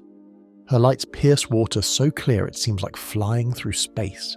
She's been here before, mapped these passages, knows every twist and turn, but today she's going further, into sections that exist only as rough sketches on her dive slate. In 1972, 3 divers entered what became known as Death Cave near Mount Gambier. Their story follows a pattern that would repeat itself across decades and continents. Experienced ocean divers, confident in their abilities, venturing into an environment that operates by different rules. No guidelines, no cave training, just the certainty that their open water skills would be enough. The silk cloud that engulfed them came without warning, turning the crystal clear water into an impenetrable fog in seconds. In the chaos that followed, only one found the entrance. 3 families would receive phone calls that night that no one should ever have to make. The pattern emerges when you study these incidents side by side. Different caves, different years, different countries, but the same deadly sequence playing out again and again. The Mount Gambier region alone saw 13 fatalities between 1969 and 1983. Each incident taught harsh lessons that future divers either learned from or ignored at their peril. Agnes continues her penetration into Tank Cave. At 400 meters from the entrance, she's deeper into the system than any human has ever traveled. Her breathing is steady, controlled. The cave around her tells a story millions of years in the making, carved by water through limestone, creating chambers and passages that seem almost deliberately designed to challenge human limits. She documents everything, taking notes, recording depths, building the map that will guide future explorers. Meanwhile, at Pickaninny Ponds in 1974, another solo tragedy unfolds. A diver, visiting the site illegally after its closure, runs green shark line as his only connection to the surface. At 60 meters depth, narcosis begins to blur his judgment. When his buddy becomes severely entangled in the line, panic sets in. The survivor makes it to a hang tank, breathes it dry, and surfaces alone. Below, wrapped in line from the waist down, his partner becomes another statistic in the growing catalogue of cave diving fatalities. The equipment failures tell their own story across these parallel narratives. In 1969 at Kilsby Sinkhole, 2 18-year-old divers descended with no depth gauges, no watches, and torches that belonged in a camping store rather than underwater. They were found at 40 meters with air still in their tanks, victims of nitrogen narcosis, and equipment completely inadequate for the environment they'd chosen to enter. Their bodies told the story of panic and confusion in the final moments, gear scattered, masks displaced. Agnes reaches 600 meters penetration. She's been underwater for over an hour now, methodically exploring, documenting, pushing the boundaries of human knowledge about this underwater world. But something goes wrong. The details will never be fully known because there were no witnesses, nobody to tell the story. What we know is that 3 days later, a recovery team finds her body at exactly this spot, 600 meters from daylight, in a place where no human had ever been. The investigation pattern repeats itself across continents and decades. Equipment is recovered, analysed, tested. Dive computers reveal final depths, remaining air supplies, duration underwater. But they can't tell us about the moment when everything changed, when routine exploration became a fight for survival, when the cathedral's beauty transformed into its price. In October 2011, just months after Agnes's death, Tank Cave claims another life. A 40-year-old Melbourne diver with over 10 years of experience and the highest level CDAA certification dies just 50 meters from the entrance, in an area considered relatively safe with fixed guidelines. His buddy surfaces to find him gone. The equipment analysis reveals sufficient air remaining, no entanglement, no obvious equipment failure. Sometimes the cave simply takes what it wants, and the reasons remain buried in the limestone darkness. The parallel extends beyond individual tragedies to the responses they generate. After the Mount Gambier incidents of the early 1970s, the Cave Divers Association of Australia formed in 1973, implementing strict training standards and site access controls. Similar organisations emerged worldwide, each born from local tragedies, each working to ensure that the lessons written in blood would not be forgotten. But the pattern continues because the appeal of these underwater cathedrals never dims. Tank Cave hosts over 800 dives annually. Groups of 12 divers visit every second weekend, drawn by the same forces that attracted Agnes, the same curiosity that killed those early pioneers. Each diver believes they're different, better trained, more careful, and mostly they're right. The safety record has improved dramatically since the dark days of the 1970s. Yet the cathedrals still exact their price. In Plura Cave, Norway, in Jacob's Well, Texas, in cenotes across Mexico, in flooded quarries and sinkholes around the world. The locations change, but the fundamental challenge remains the same. Humans, dependent on surface air and surface light, venturing into environments that evolved without any consideration for human limitations. The equipment has improved beyond recognition since those early fatalities. Modern cave divers carry multiple lights, redundant air supplies, dive computers that track everything from depth to decompression to remaining bottom time. Training standards have evolved to address every known failure mode, every identified risk factor. But the caves themselves remain unchanged, indifferent to human improvements, patient as stone. Agnes Malauka's final dive added another data point to the growing understanding of cave diving risks. Solo diving in Virgin Passage represents the extreme end of the sport, where even perfect equipment and perfect training cannot eliminate all risks. Her death sparked renewed debates about solo diving protocols, about the wisdom of pushing into unexplored territory without backup, about the balance between exploration and safety. The pattern reveals itself not just in the failures, but in the responses. Each tragedy becomes a teaching moment, another case study for future cave diving instructors. The fatalities at Mount Gambier in the 1970s created training standards that prevented similar incidents for over 25 years.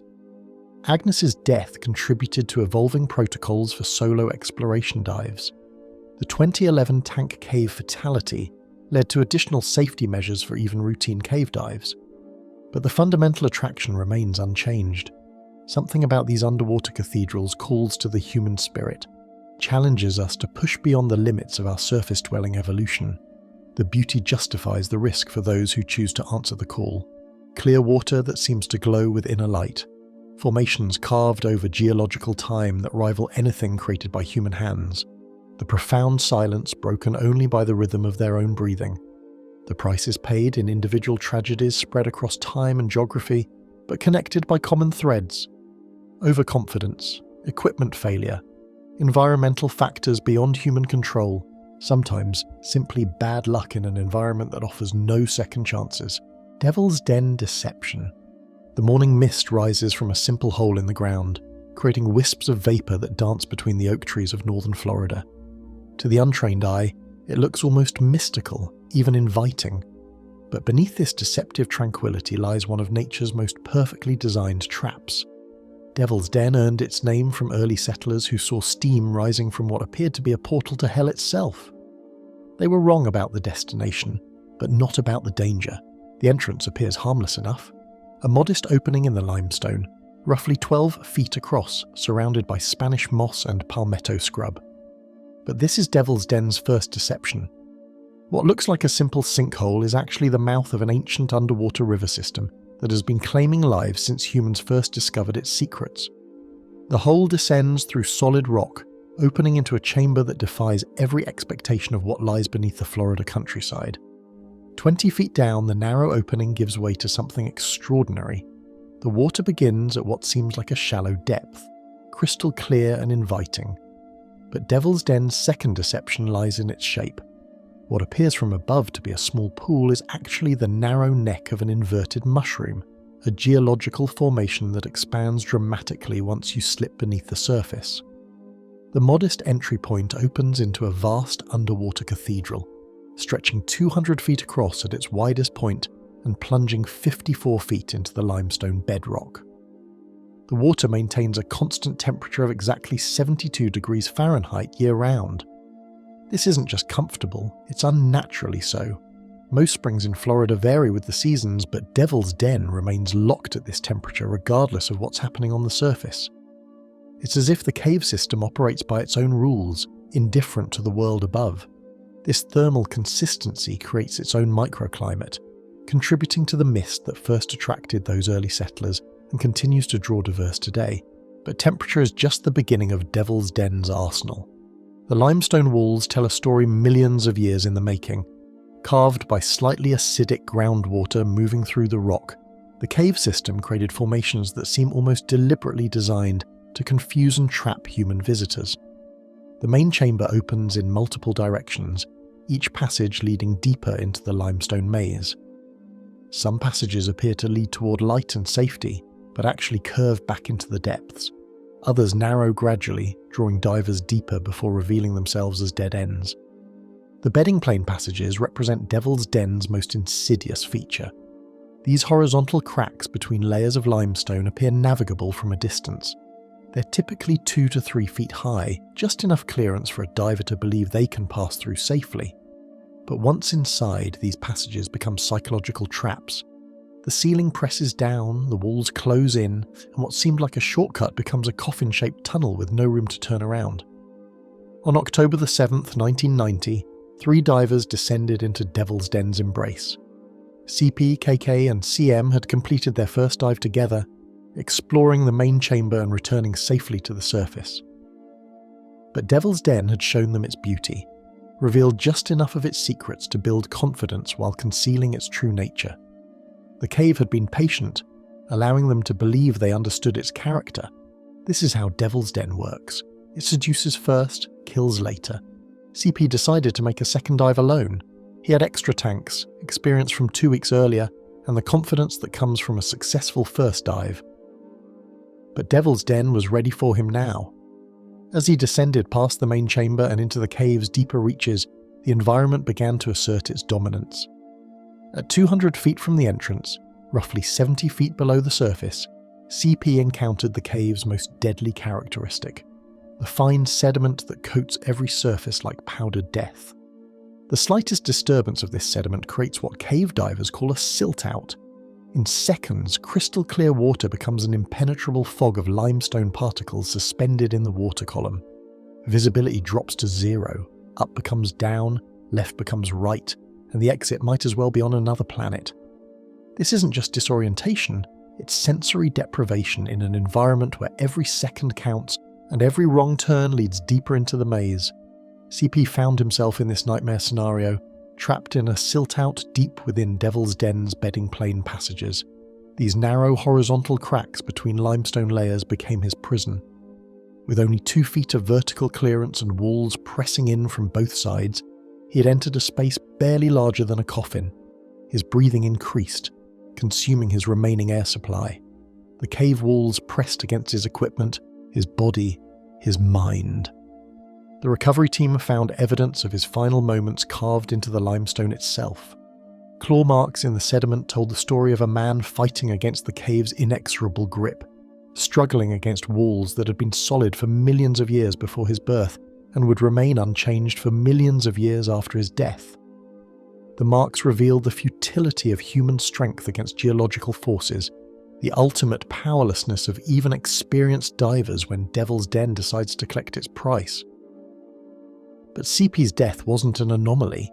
It was a demonstration of Devil's Den's consistent character. The cave system operates with mechanical precision, presenting the same sequence of temptations and traps to every visitor. First, the beautiful entrance and perfect temperature draw divers deeper than they intended to go. Then the expanding chambers create a false sense of spaciousness and safety. Finally, the maze of passages and bedding planes sorts the cautious from the overconfident, claiming those who venture beyond their limits or simply encounter bad luck at the wrong depth. The constant temperature that makes Devil's Den so appealing also serves its deadlier purposes. While surface waters fluctuate with weather and season, creating thermal layers that can alert divers to changing conditions, Devil's Den maintains its 72-degree uniformity throughout the water column. There are no thermoclines to provide depth reference, no temperature changes to signal danger. The cave maintains the same comfortable embrace at 20 feet that it offers at 54 feet, right up until the moment it becomes a grave. The limestone formations compound these dangers through their very beauty. Flowstone formations created over thousands of years produce sculptures that rival anything in human art. Stalactites and stalagmites create underwater gardens that photographers travel across continents to capture.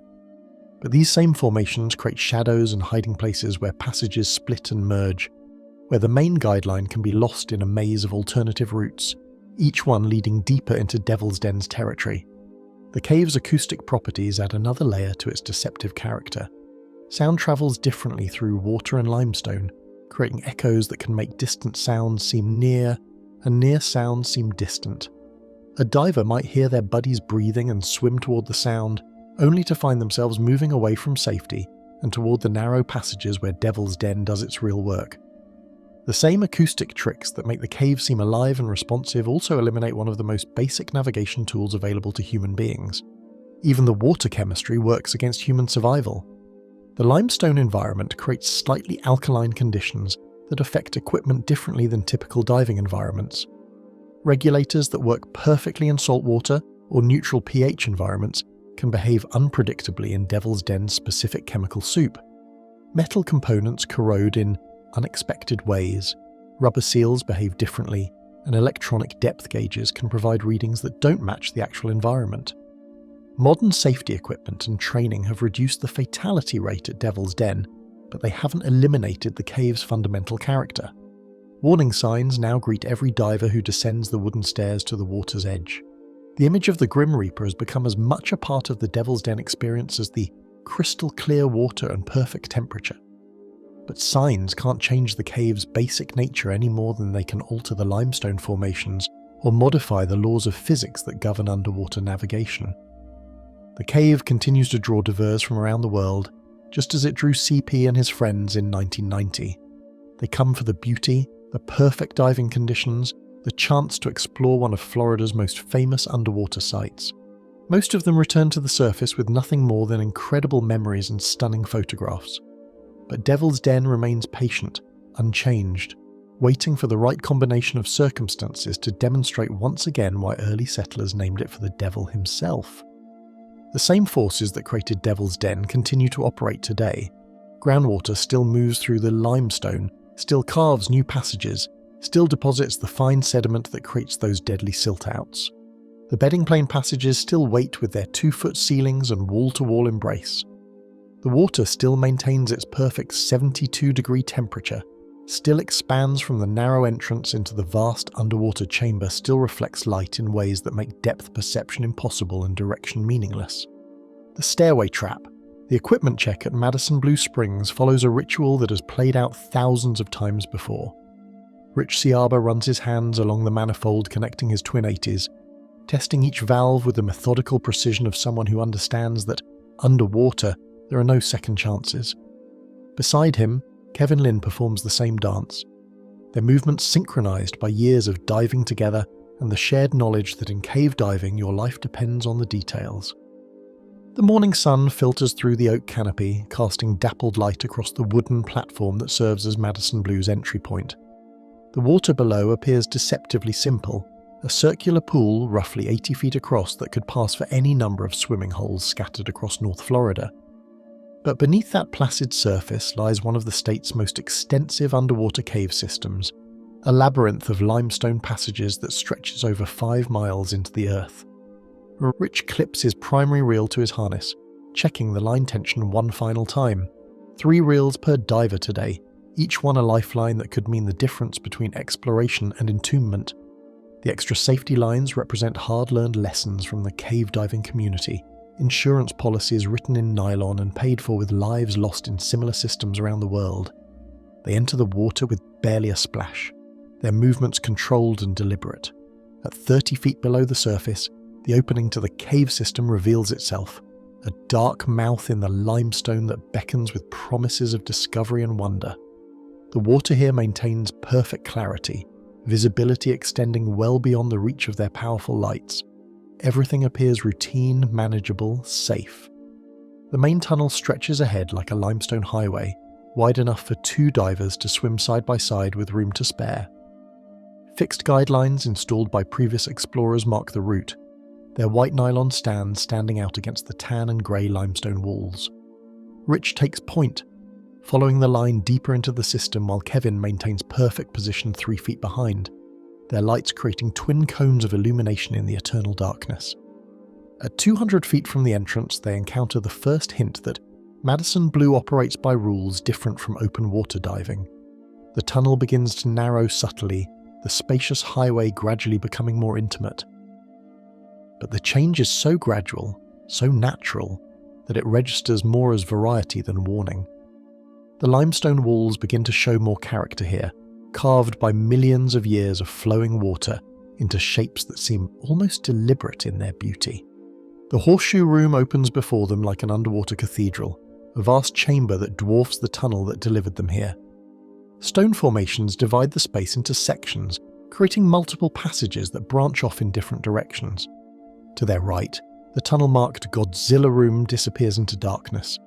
To their left, Monkey Room offers its own mysterious appeal, but straight ahead, the main line continues deeper into the system towards sections with names like Rocky Horror that hint at challenges yet to come.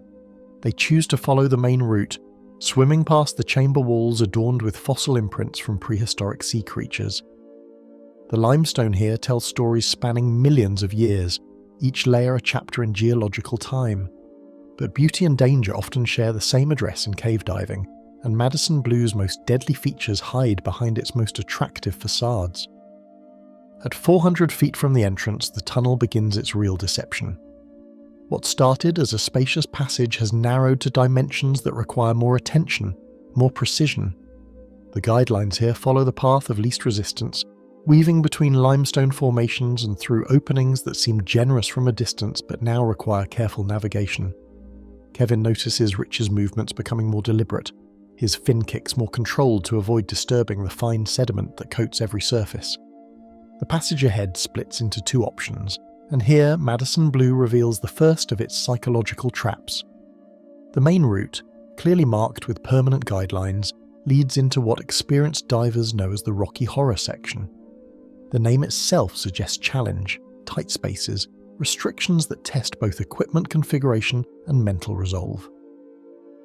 But to the left, a secondary passage offers what appears to be an easier alternative, a path that looks more open, more forgiving. Rich makes the decision that thousands of divers have made before him. Why fight through known restrictions when an apparently easier route exists? He signals Kevin and they enter the left fork, following the line into what maps identify as the Roto-Router passage. At 78 feet below the surface, the passage maintains enough width for comfortable swimming, and their lights reveal limestone walls that stretch ahead into darkness that promises continued exploration. But Madison Blue has been patient, drawing them deeper into its domain before revealing its true nature. At 850 feet from the entrance, they encounter the feature that gives this passage its name, a restriction known as the half hitch. Here the tunnel narrows to dimensions that allow passage for only one diver at a time. The restriction is manageable, routine even, but it forces a decision about who goes first and establishes a sequence that will become critical in the minutes to come. Rich leads through the restriction, his equipment scraping against limestone walls that have remained unchanged since their formation. On the other side, the passage opens slightly, providing just enough room for both divers to regroup before continuing. They've been underwater for nearly an hour now, following permanent guidelines through a cave system that has been mapped and explored by hundreds of divers before them. Everything remains routine, controlled, safe. The turnaround decision comes naturally. They've reached their predetermined penetration limit, consumed roughly 1/3 of their air supply, and seen enough of Madison Blue's interior to satisfy their exploration goals. Rich signals the turn, and they begin the journey back toward daylight and surface. The return trip should be routine, following the same guideline back through the same passages, retracing their path to the entrance. But Madison Blue has been waiting for this moment, when confidence meets vulnerability, when the routine nature of the exit creates opportunities for small mistakes to become fatal errors. As they approach the half-hitch restriction from the exit side, the water flow through the narrow opening increases. Cave systems like Madison Blue operate on principles of hydrology that surface divers rarely encounter, with water moving through the limestone passages in response to pressure differentials and seasonal variations. The increased flow stirs up sediment that has remained undisturbed for months or possibly years. In seconds, the crystal clear water becomes an impenetrable fog of limestone particles suspended in the water column. This is a silt-out, one of cave diving's most feared scenarios, where visibility drops to zero and navigation becomes entirely dependent on touch and guideline following.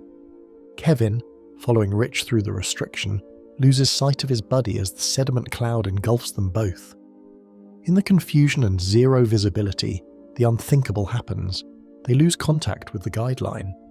In cave diving, the guideline is life itself, the only reliable connection to the surface and safety. Without it, even experienced divers become lost children in an underwater maze where every wrong turn leads deeper into danger. They deploy their safety lines according to their training, tying off to the last known location of the permanent guideline and beginning search patterns designed to relocate the main route to safety. But every movement in the silt-out conditions creates more disturbance, more sediment, worse visibility. The cave that had seemed so benign during their inbound journey now demonstrates its true character, transforming from a scenic underwater highway into a trap that operates with mechanical efficiency. Hours pass in the sediment fog, air supplies dwindle, and desperation begins to replace systematic searching. They find guideline, but it's not the right guideline. Madison Blue's passages connect and interconnect in ways that make sense to cave cartographers, but become deadly mazes for disoriented divers. The lines they encounter lead not to safety but deeper into the system, toward dead ends and restrictions that offer no hope of escape. Their final air reserves disappear in the darkness 850 feet from the entrance, in a cave system they thought they knew, following procedures they had practiced countless times. The recovery team finds them 3 days later, still entangled in the permanent guideline they had tried so desperately to follow, victims of a cave system that had seemed routine right up until the moment it became lethal. Madison Blue Springs continues to draw divers from around the world, its reputation for clear water and extensive passages making it a destination for cave diving enthusiasts. Warning signs now mark the entrance, detailing the deaths that have occurred in the system and emphasizing the training and equipment necessary for safe cave diving. But signs cannot change the fundamental character of the cave system itself, cannot alter the limestone passages or modify the water flow patterns that create the conditions where small mistakes become fatal errors. The equipment improvements and training standards that followed the Sierra Berlin incident have made cave diving statistically safer, but Madison Blue remains what it has always been, a beautiful, complex, unforgiving environment where the margin for error approaches zero and the penalty for exceeding that margin is death. Vortex Springs vanishing, Friday morning, August 20th, 2010. The parking lot at Vortex Springs should be empty except for staff vehicles, but there's a problem. A black pickup truck sits in the same spot it occupied Wednesday afternoon, its windows reflecting the early Florida sun like dead eyes. Inside the dive shop, employees exchange worried glances. They've seen this truck every day this week, but they haven't seen its owner since Wednesday night. The truck belongs to Ben McDaniel, a 30-year-old from Memphis who's been practically living at Vortex Springs for the past month. But Ben isn't the kind of diver who disappears without explanation. He's methodical, predictable, almost obsessive about his diving routine. When employees peer through the truck's windows and see his wallet, cell phone, and dive logs still sitting on the passenger seat, they know something is seriously wrong. The Holmes County Sheriff's Office receives the call at 10:47 a.m. Missing person, possible drowning at a dive site. It sounds routine until deputies arrive and get their first look at Vortex Springs. This isn't some shallow lake or swimming hole. The spring descends 58 feet to a massive underwater cave system that extends over 1,600 feet into the limestone bedrock. If Ben McDaniel went into that cave and didn't come out, this just became one of the most challenging recovery operations in Florida's history. Detective Ray Mays begins the investigation at ground level, searching Ben's truck and the area around the spring for any clues about what happened Wednesday night. The truck yields immediate evidence: $1,100 in cash, an untouched cell phone, and detailed dive logs that tell a disturbing story. Ben has been mapping the cave system for weeks, pushing deeper with each dive, documenting passages that require advanced training to navigate safely. But here's the first piece of the puzzle that doesn't fit. Ben McDaniel doesn't have cave diving certification. The lock steel gate that protects the cave's entrance exists specifically to keep out uncertified divers like him. Yet his maps show intimate knowledge of areas beyond that gate, detailed sketches of passages that only certified cave divers should have seen. The dive shop employees provide the next clue. They admit they've suspected Ben of forcing his way past the gate during his night dives. In fact, on Wednesday evening, one employee actually swam down and opened the gate for him, rather than let him damage it again. The employee watched Ben squeeze through the restriction beyond the gate and disappear into the limestone passages. That was the last confirmed sighting of Ben McDaniel. Cadaver dogs arrive Thursday afternoon and immediately alert at the water's surface. Their behaviour suggests Ben entered the spring and never left. The evidence points to one conclusion. Somewhere in the maze of underwater tunnels beneath Vortex Springs, Ben McDaniel is trapped or dead. The call for help goes out through Florida's cave diving community. Within 48 hours, some of the state's most experienced cave divers volunteer to search the system. They arrive expecting a routine body recovery, but Vortex Springs has other plans. The cave system that looks manageable on Ben's hand-drawn maps reveals itself as a death trap of narrow passages, silt-covered floors, and restrictions so tight that even experienced divers must remove their equipment to pass through. The first search teams focus on the main passages, following Ben's mapped route deeper into the system. At 200 feet from the entrance, they find his first tank, then another at 300 feet. But something about these tanks bothers the searchers. All three contain regular air, not the specialized gas mixtures required for deep cave diving.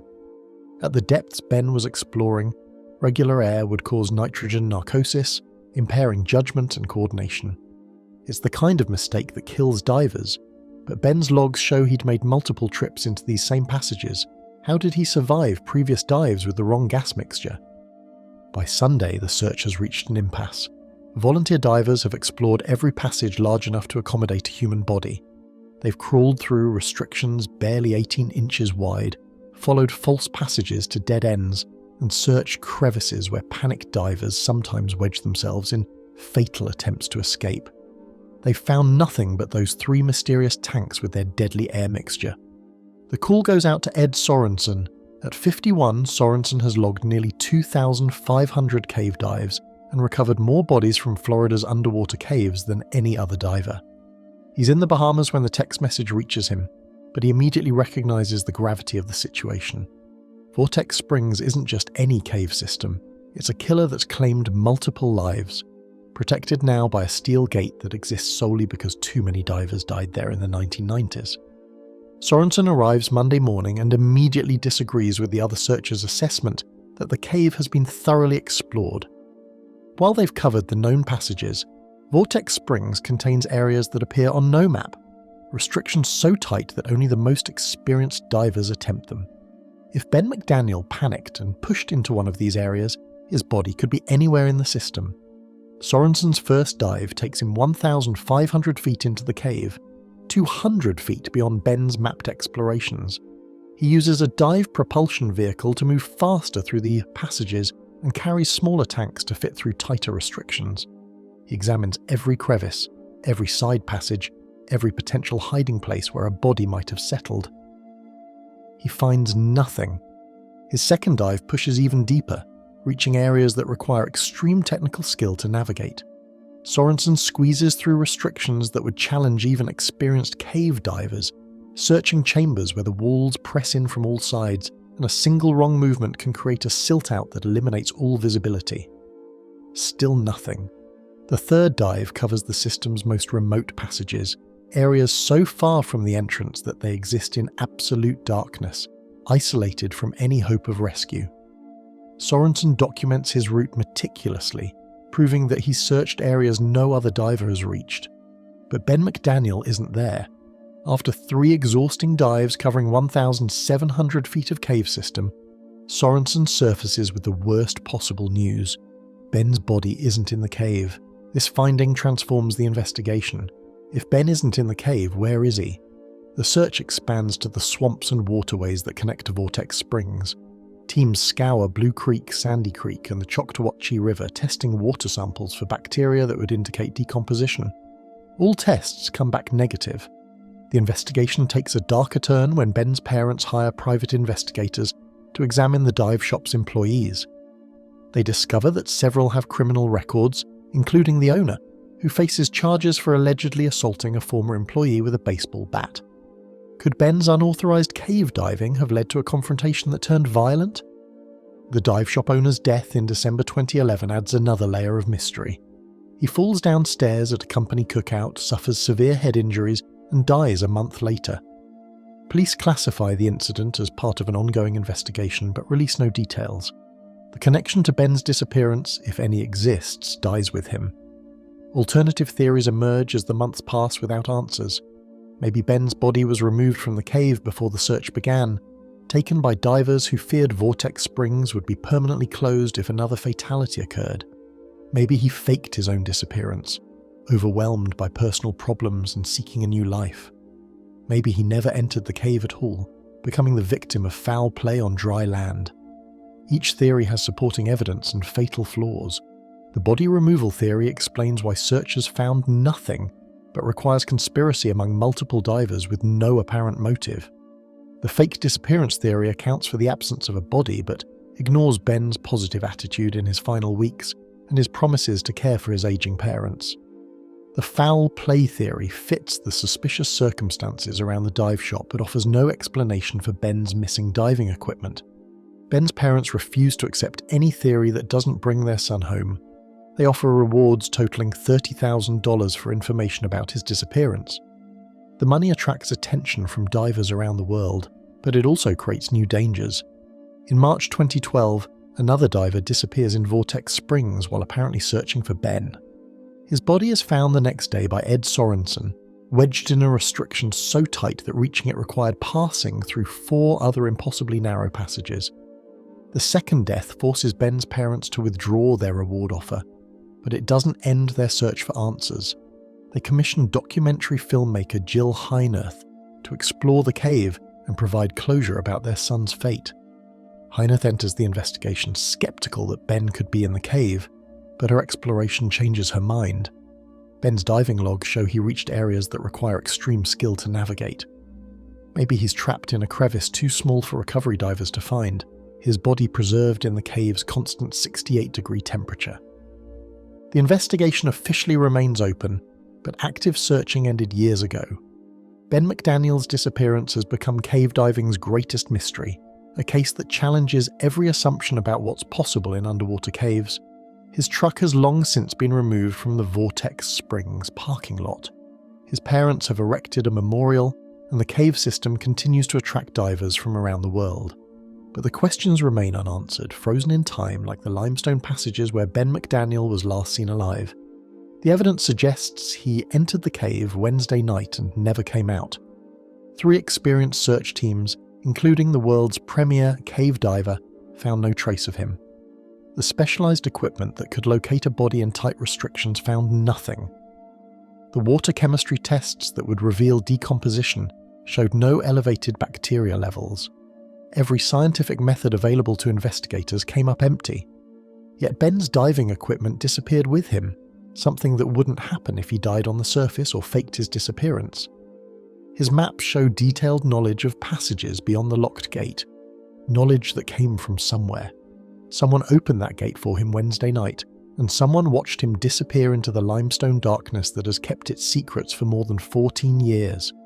The Archers claim, 23 kilometers south of Mount Gambier, through rolling farmland that betrays no hint of the violence lying beneath, sits a deception that has fooled visitors for over a century.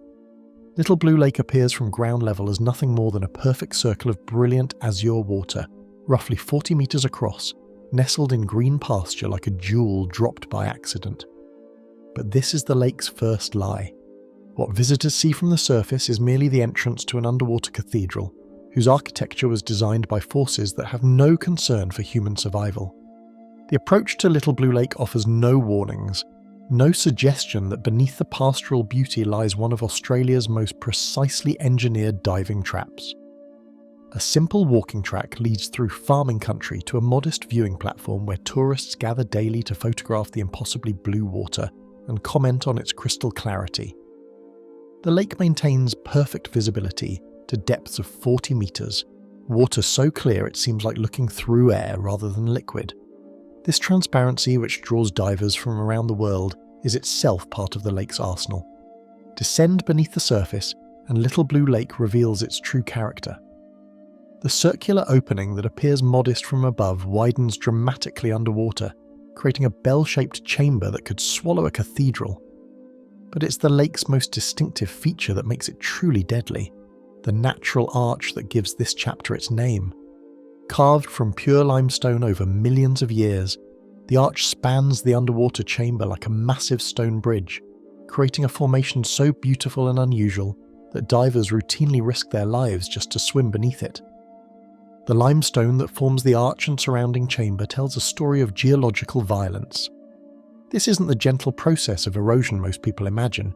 The rock here was born from ancient seafloors, compressed and heated, then thrust upward by tectonic forces. As groundwater moved through the limestone, it carved passages and chambers with mechanical precision, creating features that seem almost deliberately designed to challenge human engineering. The natural arch represents the pinnacle of this process, a structure that spans 15 meters of open water while supporting thousands of tons of limestone above. But the arch conceals its deadliest feature behind its beauty. The limestone formation creates multiple swim-throughs and passages that appear navigable but lead nowhere. Divers entering these passages find themselves in spaces that narrow gradually, drawing them deeper into the rock before revealing themselves as dead ends. The arch's underside is riddled with false passages, each one a potential trap for divers who become disoriented or overconfident about their ability to navigate the limestone maze.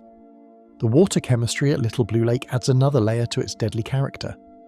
Fed entirely by groundwater filtering through limestone, the lake maintains a constant temperature of 14 degrees Celsius year-round. This temperature consistency eliminates the thermal layers that serve as depth references in most diving environments. A diver at 10 meters experiences the same water temperature as one at 40 meters, removing one of the most basic environmental cues that help divers maintain orientation underwater. The limestone environment also creates unique acoustic properties that compound navigation difficulties. Sound travels differently through the dense, mineral-rich water, making it nearly impossible for divers to use audio cues for orientation. A diver's breathing sounds bounce off the limestone walls in patterns that can make the surface seem much closer or much further than it actually is. The natural arch itself acts as an acoustic lens, focusing and redirecting sound in ways that can lure divers deeper into the chamber when they believe they're swimming towards safety. In 1967, Little Blue Lake claimed its first documented victim when an experienced diver became trapped beneath the natural arch during what was planned as a routine exploration dive. The diver had successfully navigated the main chamber and was exploring the arch formation when he entered one of the false passages that appeared a tunnel through the limestone. The passage narrowed progressively, but so gradually that the diver didn't realize the trap until he was too deep inside the rock to turn around. The recovery team found evidence of the diver's final struggle carved into the limestone itself. Claw marks in the soft sediment that coats the passage walls told the story of a man fighting against stone that had been solid for millions of years before his birth.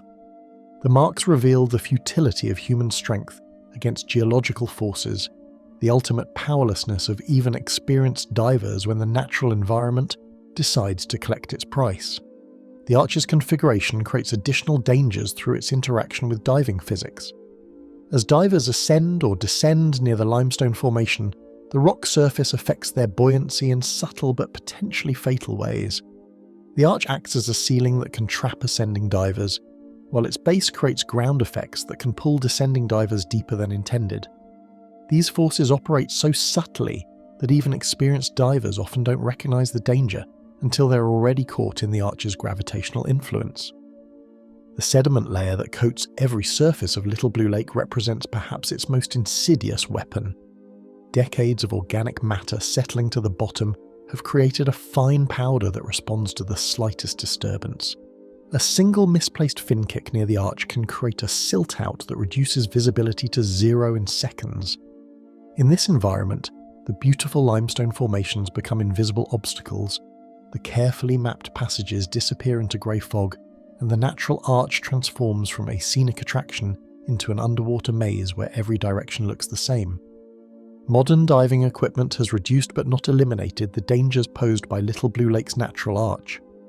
Advanced dive computers can track depth and time underwater, but they cannot navigate the false passages or predict when limestone formations will create silt-out conditions. High-powered diving lights can penetrate the crystal-clear water for impressive distances, but they become useless in silt-out conditions where visibility drops to zero regardless of illumination. The arch continues to attract technical divers who come specifically to challenge its unique configuration. Advanced mixed gas divers use helium-based breathing gases to avoid nitrogen narcosis at depth, but the arch's passages pose navigation challenges that have nothing to do with gas mixture. Cave diving reels and guidelines help divers maintain connection to the surface, but the arch's complex three-dimensional structure creates multiple routes that can confuse even experienced navigators. The seasonal changes at Little Blue Lake add temporal variations to its deadly character. During winter months, surface runoff increases the mineral content of the water, creating slight haloclines that can affect buoyancy and visibility. Spring brings increased groundwater flow that can create subtle current patterns around the arch, while summer's reduced water levels expose previously submerged limestone features that change the chamber's configuration entirely.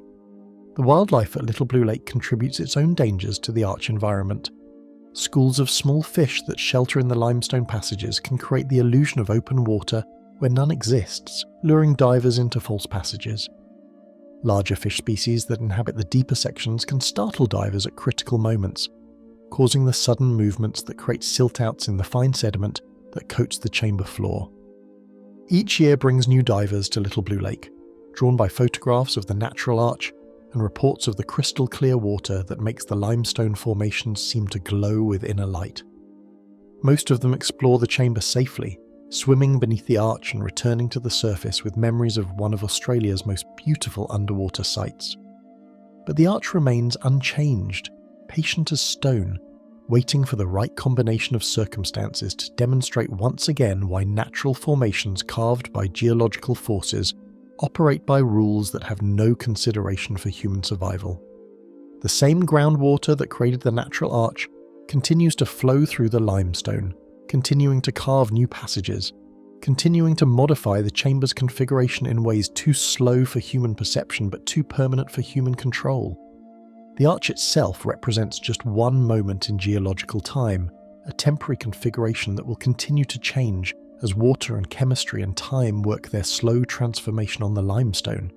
But for the divers who enter its domain, the arch exists in its current configuration with all its beauty and all its dangers, indifferent to human ambitions and immune to technological solutions. Little Blue Lake's natural arch operates with the mechanical precision of its geological origins, presenting the same challenges, the same optical illusions, the same false passages to every diver who enters its domain. Some navigate these challenges successfully and surface with stories of wonder and beauty. Others become part of the arch's permanent collection, their names added to the growing list of those who discovered too late that limestone formations created over millions of years don't modify their character to accommodate human limitations or human error. When the cave fights back. The business card reads simply Agnes Milauka, technical diving instructor. But that modest description barely hints at the credentials behind it. At 29, Agnes holds more advanced diving certifications than most divers accumulate in a lifetime. Trimix instructor, cave diving instructor, rebreather instructor, technical wreck instructor. The list goes on, each certification representing months of training, hundreds of hours underwater, and the kind of precision that keeps people alive in environments where mistakes are measured in body counts rather than embarrassing stories. Her logbook tells the story of someone who has pushed the boundaries of human exploration beneath the earth.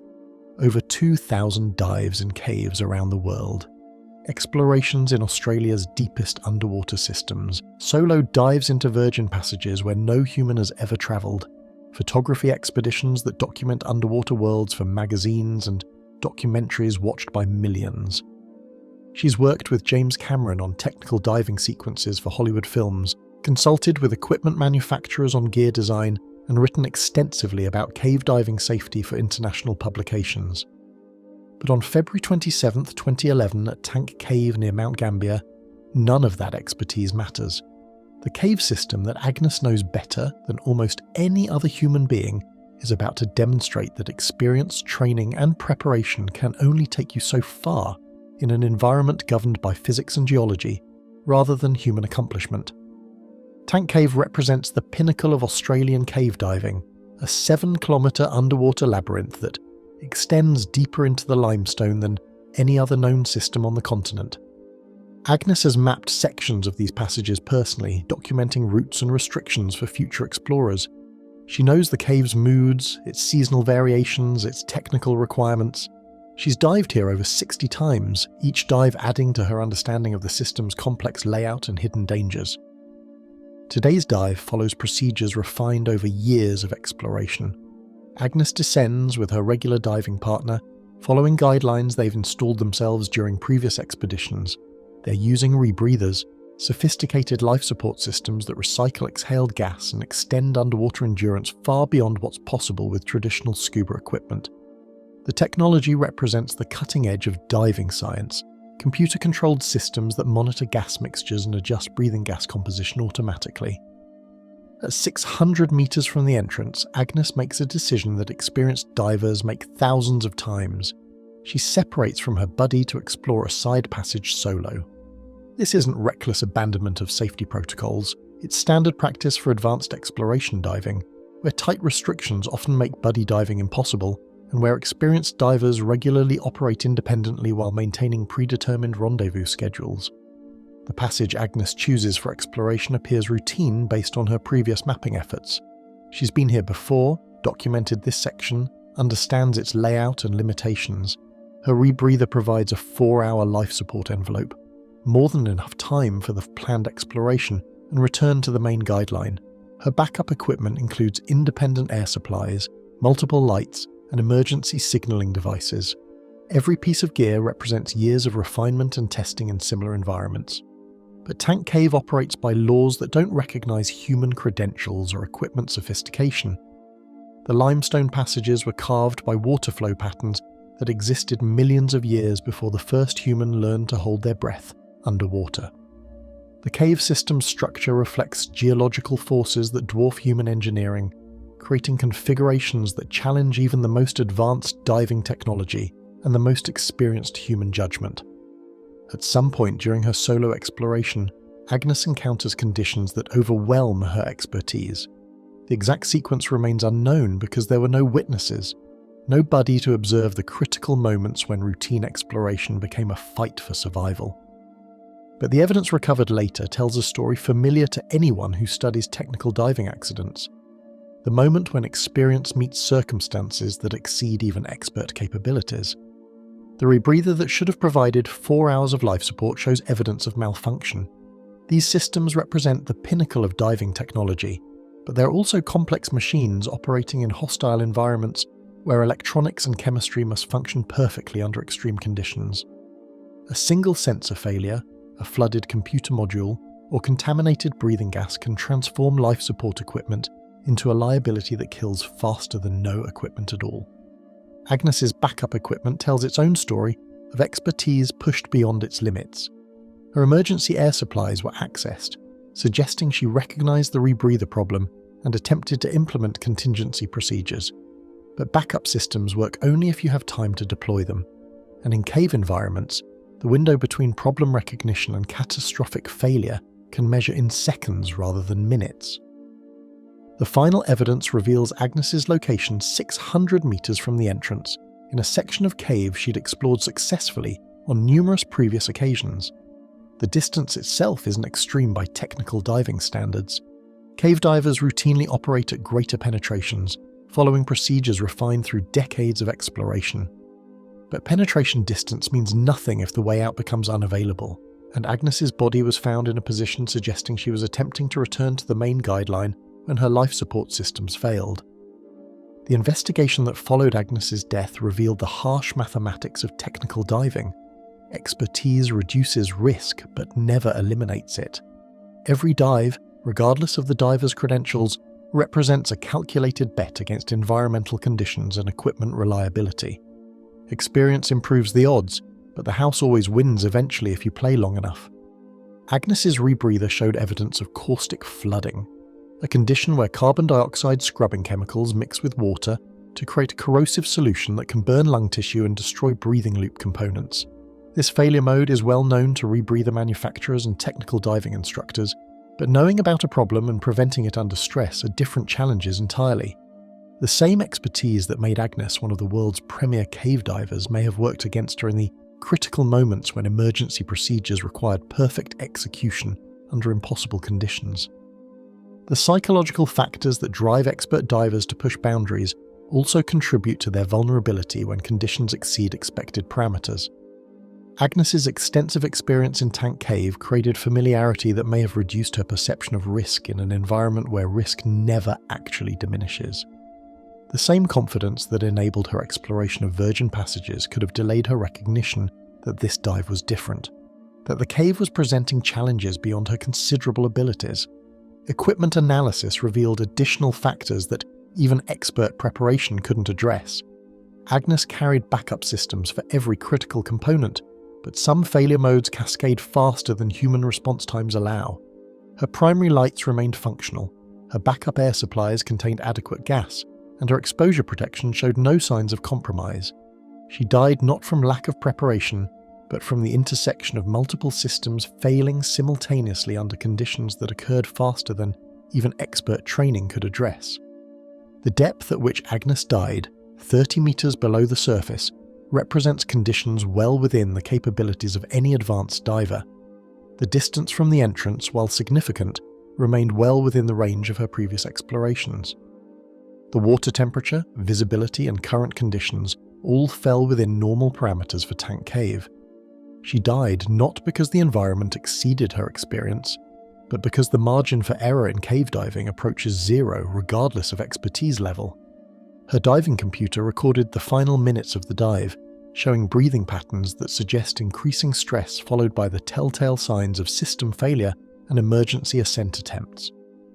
The data reveals a competent diver following established procedures right up until the moment when procedures became inadequate to address the cascade of failures overwhelming her. The response from the technical diving community following Agnes's death reflected the industry's understanding that expertise provides no immunity from cave diving risks. Additional training standards were developed, equipment modifications were implemented, and emergency procedures were refined. But these improvements acknowledge that technical diving will never be safe in any absolute sense, only safer relative to previous practices. Agnes Maluka's death serves as a permanent reminder that caves don't care about credentials, experience, or reputation.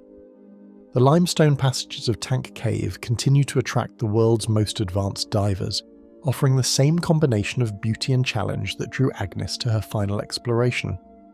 The cave system operates by the same physical laws, presents the same environmental challenges, and maintains the same indifference to human accomplishment that characterized it long before humans developed the technology to explore its depths. The Christmas Cave Tragedy, Christmas Evening 2013. The phone call comes at the worst possible time. Holly King sits surrounded by wrapping paper and empty gift boxes, waiting for her fiancé and his son to return from their diving adventure. But the voice on the other end of the line belongs to a stranger, someone calling from the Chesovitska Wildlife Management Area with news that will shatter 3 families and make headlines around the world. 2 divers are missing at Eagle's Nest, and one of the vehicles in the parking lot matches the description of Darren Spivey's black Dodge Neon. The missing persons report reaches the Hernando County Sheriff's Office as darkness settles over central Florida. Initial details paint a picture that sends chills through experienced law enforcement officers familiar with Eagle's Nest. 2 divers entered the water that morning and never surfaced. Their car remains locked in the remote parking area, dive gear missing, no sign of the occupants. For deputies who've worked previous incidents at this location, the scenario feels grimly familiar. Detective Ray Morrell arrives on scene to find a gathering crowd of concerned divers who frequent Eagle's Nest. The missing divers are 35-year-old Darren Spivey and his 15-year-old son Dylan Sanchez. They left home that morning with brand new diving equipment, Christmas gifts they were eager to test in the crystal clear waters of Florida's most challenging cave system. A hunter who passed through the area that morning remembers seeing 2 divers gearing up around 10:30 a.m., nobody has seen them since. The first clue comes from Darren's cell phone records. His last text message sent to Holly at 10:35 that morning reads simply, "Going in now, we'll call when we're out." The message establishes a timeline, but it also reveals the last moment when Darren believed he and his son would return safely to the surface. After that text, their phones never registered another signal, never connected to any cell tower, never sent or received another message. Certified cave diver Robert Brooks, who had warned Holly over the phone about the significance of finding the car still in the parking lot, places the 911 call at 8:47 p.m. His voice carries the weight of someone who has seen this scenario before. The last time anyone heard from them was around 10:30 this morning, he tells the operator. Over 12 minutes, he directs emergency responders to the remote location, speaking with the certainty of someone who already knows how this investigation will end. The search begins immediately, but Eagle's Nest presents unique challenges for rescue operations. The cave entrance drops straight down through 58 feet of water before opening into what divers call the ballroom, a massive underwater chamber that extends beyond the reach of most diving lights. From there, multiple tunnels branch off into the limestone bedrock, creating a three-dimensional maze that has claimed multiple lives over the past 3 decades. Cave diving instructor Matt Vincent volunteers for the search team, arriving at the site with the specialized equipment and training necessary to navigate Eagle's Nest safely. As he prepares his gear, he studies the evidence left behind. Darren's car contains dive logs showing recent practice sessions at less challenging sites. The missing equipment suggests both divers were properly outfitted with twin tanks, powerful lights, and other gear that looks professional to untrained observers. But Vincent recognizes a critical piece missing from the puzzle. While Darren possessed open water diving certification, neither he nor his son held the advanced cave diving credentials required for Eagle's Nest. The teenager had no diving certification at all. They had entered one of the world's most dangerous cave systems with equipment that looked appropriate but training that was completely inadequate for the environment they'd chosen to explore. The first search dive reveals the tragedy's initial chapter. At 67 feet below the surface, just 6 feet from the cave entrance, Vincent finds Dylan's body floating against the cavern ceiling. The teenager's buoyancy compensator is fully inflated, suggesting he made a desperate attempt to reach the surface as his air supply ran out. His tanks are completely empty, confirming that he died from drowning after exhausting his breathing gas supply. The discovery of Dylan's position tells a story of panic and desperation. Most cave diving fatalities occur within sight of daylight, and Dylan's body confirms this grim statistic. He had nearly escaped the cave system, coming tantalizingly close to the surface before his air ran out and his training failed him. The distance between life and death in cave diving can be measured in feet, and 6 feet of water became an insurmountable barrier for an untrained teenager fighting for his life. The search for Darren requires deeper penetration into Eagle's Nest. At 127 feet below the surface, near the bottom of the main chamber, recovery divers find the father's body positioned near a warning sign that had been placed in the cave years earlier. His tanks are also empty, but his position suggests a different final chapter to the same tragic story. Evidence indicates Darren gave his emergency regulator to his son, sacrificing his own air supply in a final attempt to save Dylan's life. The investigation reveals additional clues that paint a picture of good intentions meeting deadly reality. Both father and son's depth gauges show maximum readings exceeding 230 feet, depths where the air they were breathing would cause severe nitrogen narcosis. At such depths, regular air becomes a poison that impairs judgment and coordination, creating the kind of disorientation that can turn routine cave exploration into a death trap.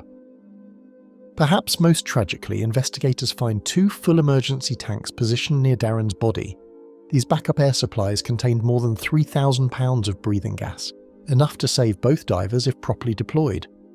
One tank had been unclipped from its storage position, suggesting Darren attempted to access the emergency supply, but the regulator was never activated. In the confusion and panic of a cave diving emergency, the lifeline that could have saved them remained unused. The medical examiner's investigation takes 4 months to complete, with Detective Morell reconstructing the final moments of both divers' lives. The evidence suggests that Darren and Dylan descended far deeper than their training or equipment could safely support. When nitrogen narcosis impaired their judgment and breathing gas began running low, they found themselves trapped in an underwater environment where even small mistakes become fatal. The scenario that emerges from the investigation follows a pattern familiar to cave diving accident analysts. Inexperienced divers, attracted by Eagle's Nest's reputation and beauty, entered the cave system with confidence based on open water diving skills that have no relevance in overhead environments. They descended beyond safe depths for their breathing gas mixture, experienced narcosis that impaired their decision-making, and found themselves unable to execute the emergency procedures that might have saved their lives. Dylan's final moments, as reconstructed by investigators, show a teenager fighting desperately to reach the surface after accepting his father's emergency regulator. He made it farther than many cave diving victims, swimming from 127 feet depth to within 6 feet of the entrance before his air supply was exhausted. His buoyancy compensator, found fully inflated, shows he understood the basic principle of using positive buoyancy to reach the surface, but his lack of training left him unable to manage the emergency ascent successfully. The investigation concludes with the medical examiner ruling both deaths accidental drowning, but the technical analysis reveals the multiple factors that contributed to the tragedy: inadequate training for the environment they entered, inappropriate breathing gas mixture for the depths they reached, lack of experience with emergency procedures that could have saved their lives, equipment configured correctly for cave diving but operated by divers who didn't understand how to use it under stress. The Christmas Day tragedy at Eagle's Nest becomes another case study in the database of cave diving accidents, joining a list of incidents that stretches back over 30 years at this single location. Since 1981, 8 divers have died exploring the site, most of them lacking the specialized training required for safe cave diving. The pattern repeats with mechanical precision: inexperienced divers attracted by the site's beauty and reputation, adequate equipment operated by inadequate training, and cave systems that punish even small mistakes with death. Jinny Springs, Paradise Lost. The pre-dive ritual at Jinny Springs follows protocols refined over decades of technical diving evolution. The diver checks each component of his closed-circuit rebreather with methodical precision, testing sensors, calibrating computers, verifying gas mixtures. His KISS Sidewinder represents the pinnacle of life support technology, a machine capable of recycling his exhaled breath for hours underwater, extending his exploration range far beyond what traditional scuba equipment could provide. The morning of January 20th, 2021 presents perfect conditions for cave diving at Devil's Eye. Water temperature holds steady at 72 degrees Fahrenheit year-round, fed by the ancient Floridan aquifer that maintains constant flow through the limestone passages. Visibility extends beyond the reach of even the most powerful diving lights, crystal clear water that transforms the underwater cave system into what divers describe as flying through liquid air. He enters the water at noon, his diving partner watching from the platform as he descends toward the cave entrance. They discuss the day's objectives during their 45-minute preparation, continuing the survey work that has occupied months of previous dives, mapping passages that extend for miles into the limestone bedrock beneath North Florida. This isn't recreational diving, it's exploration at the edge of human knowledge, documenting spaces that have never been seen by human eyes. The Devil's Eye entrance appears deceptively welcoming, a circular opening in the limestone that drops straight down before opening into the main tunnel. At 30 feet below the surface, the cave reveals its true character. The passage expands dramatically, creating a tunnel large enough to drive a truck through, lined with limestone formations that tell stories spanning millions of years. White sand covers the floor, disturbed only by the gentle current that flows through the system, carrying water from springs scattered across thousands of square miles of North Florida. His dive propulsion vehicle hums quietly as it pulls him deeper into the system, past limestone walls decorated with fossils from ancient seas. At 500 feet from the entrance, permanent guidelines installed by previous explorers mark the route deeper into the cave. These nylon ropes represent lifelines for anyone venturing into the three-dimensional maze that branches off in multiple directions, connecting chambers with names like Little River, Maple Leaf Room, and Gallery. The rebreather maintains perfect gas mixtures automatically, monitoring oxygen levels and adjusting the breathing loop chemistry to support consciousness at depths where regular air would cause fatal narcosis. Computer displays show all systems operating normally, oxygen sensors reading appropriate levels, CO2 scrubbing material fresh and functional. The technology represents years of refinement and testing, designed specifically for the extreme environments where traditional life support fails. At 1,500 feet from the entrance, he encounters the first of Devil's Eye's signature challenges. The rock-on-rock restriction forces even experienced divers to remove equipment and squeeze through openings barely larger than their bodies. The limestone walls press in from all sides, creating passages so narrow that divers must proceed in single file, breathing carefully to avoid disturbing the delicate balance that keeps the restriction navigable.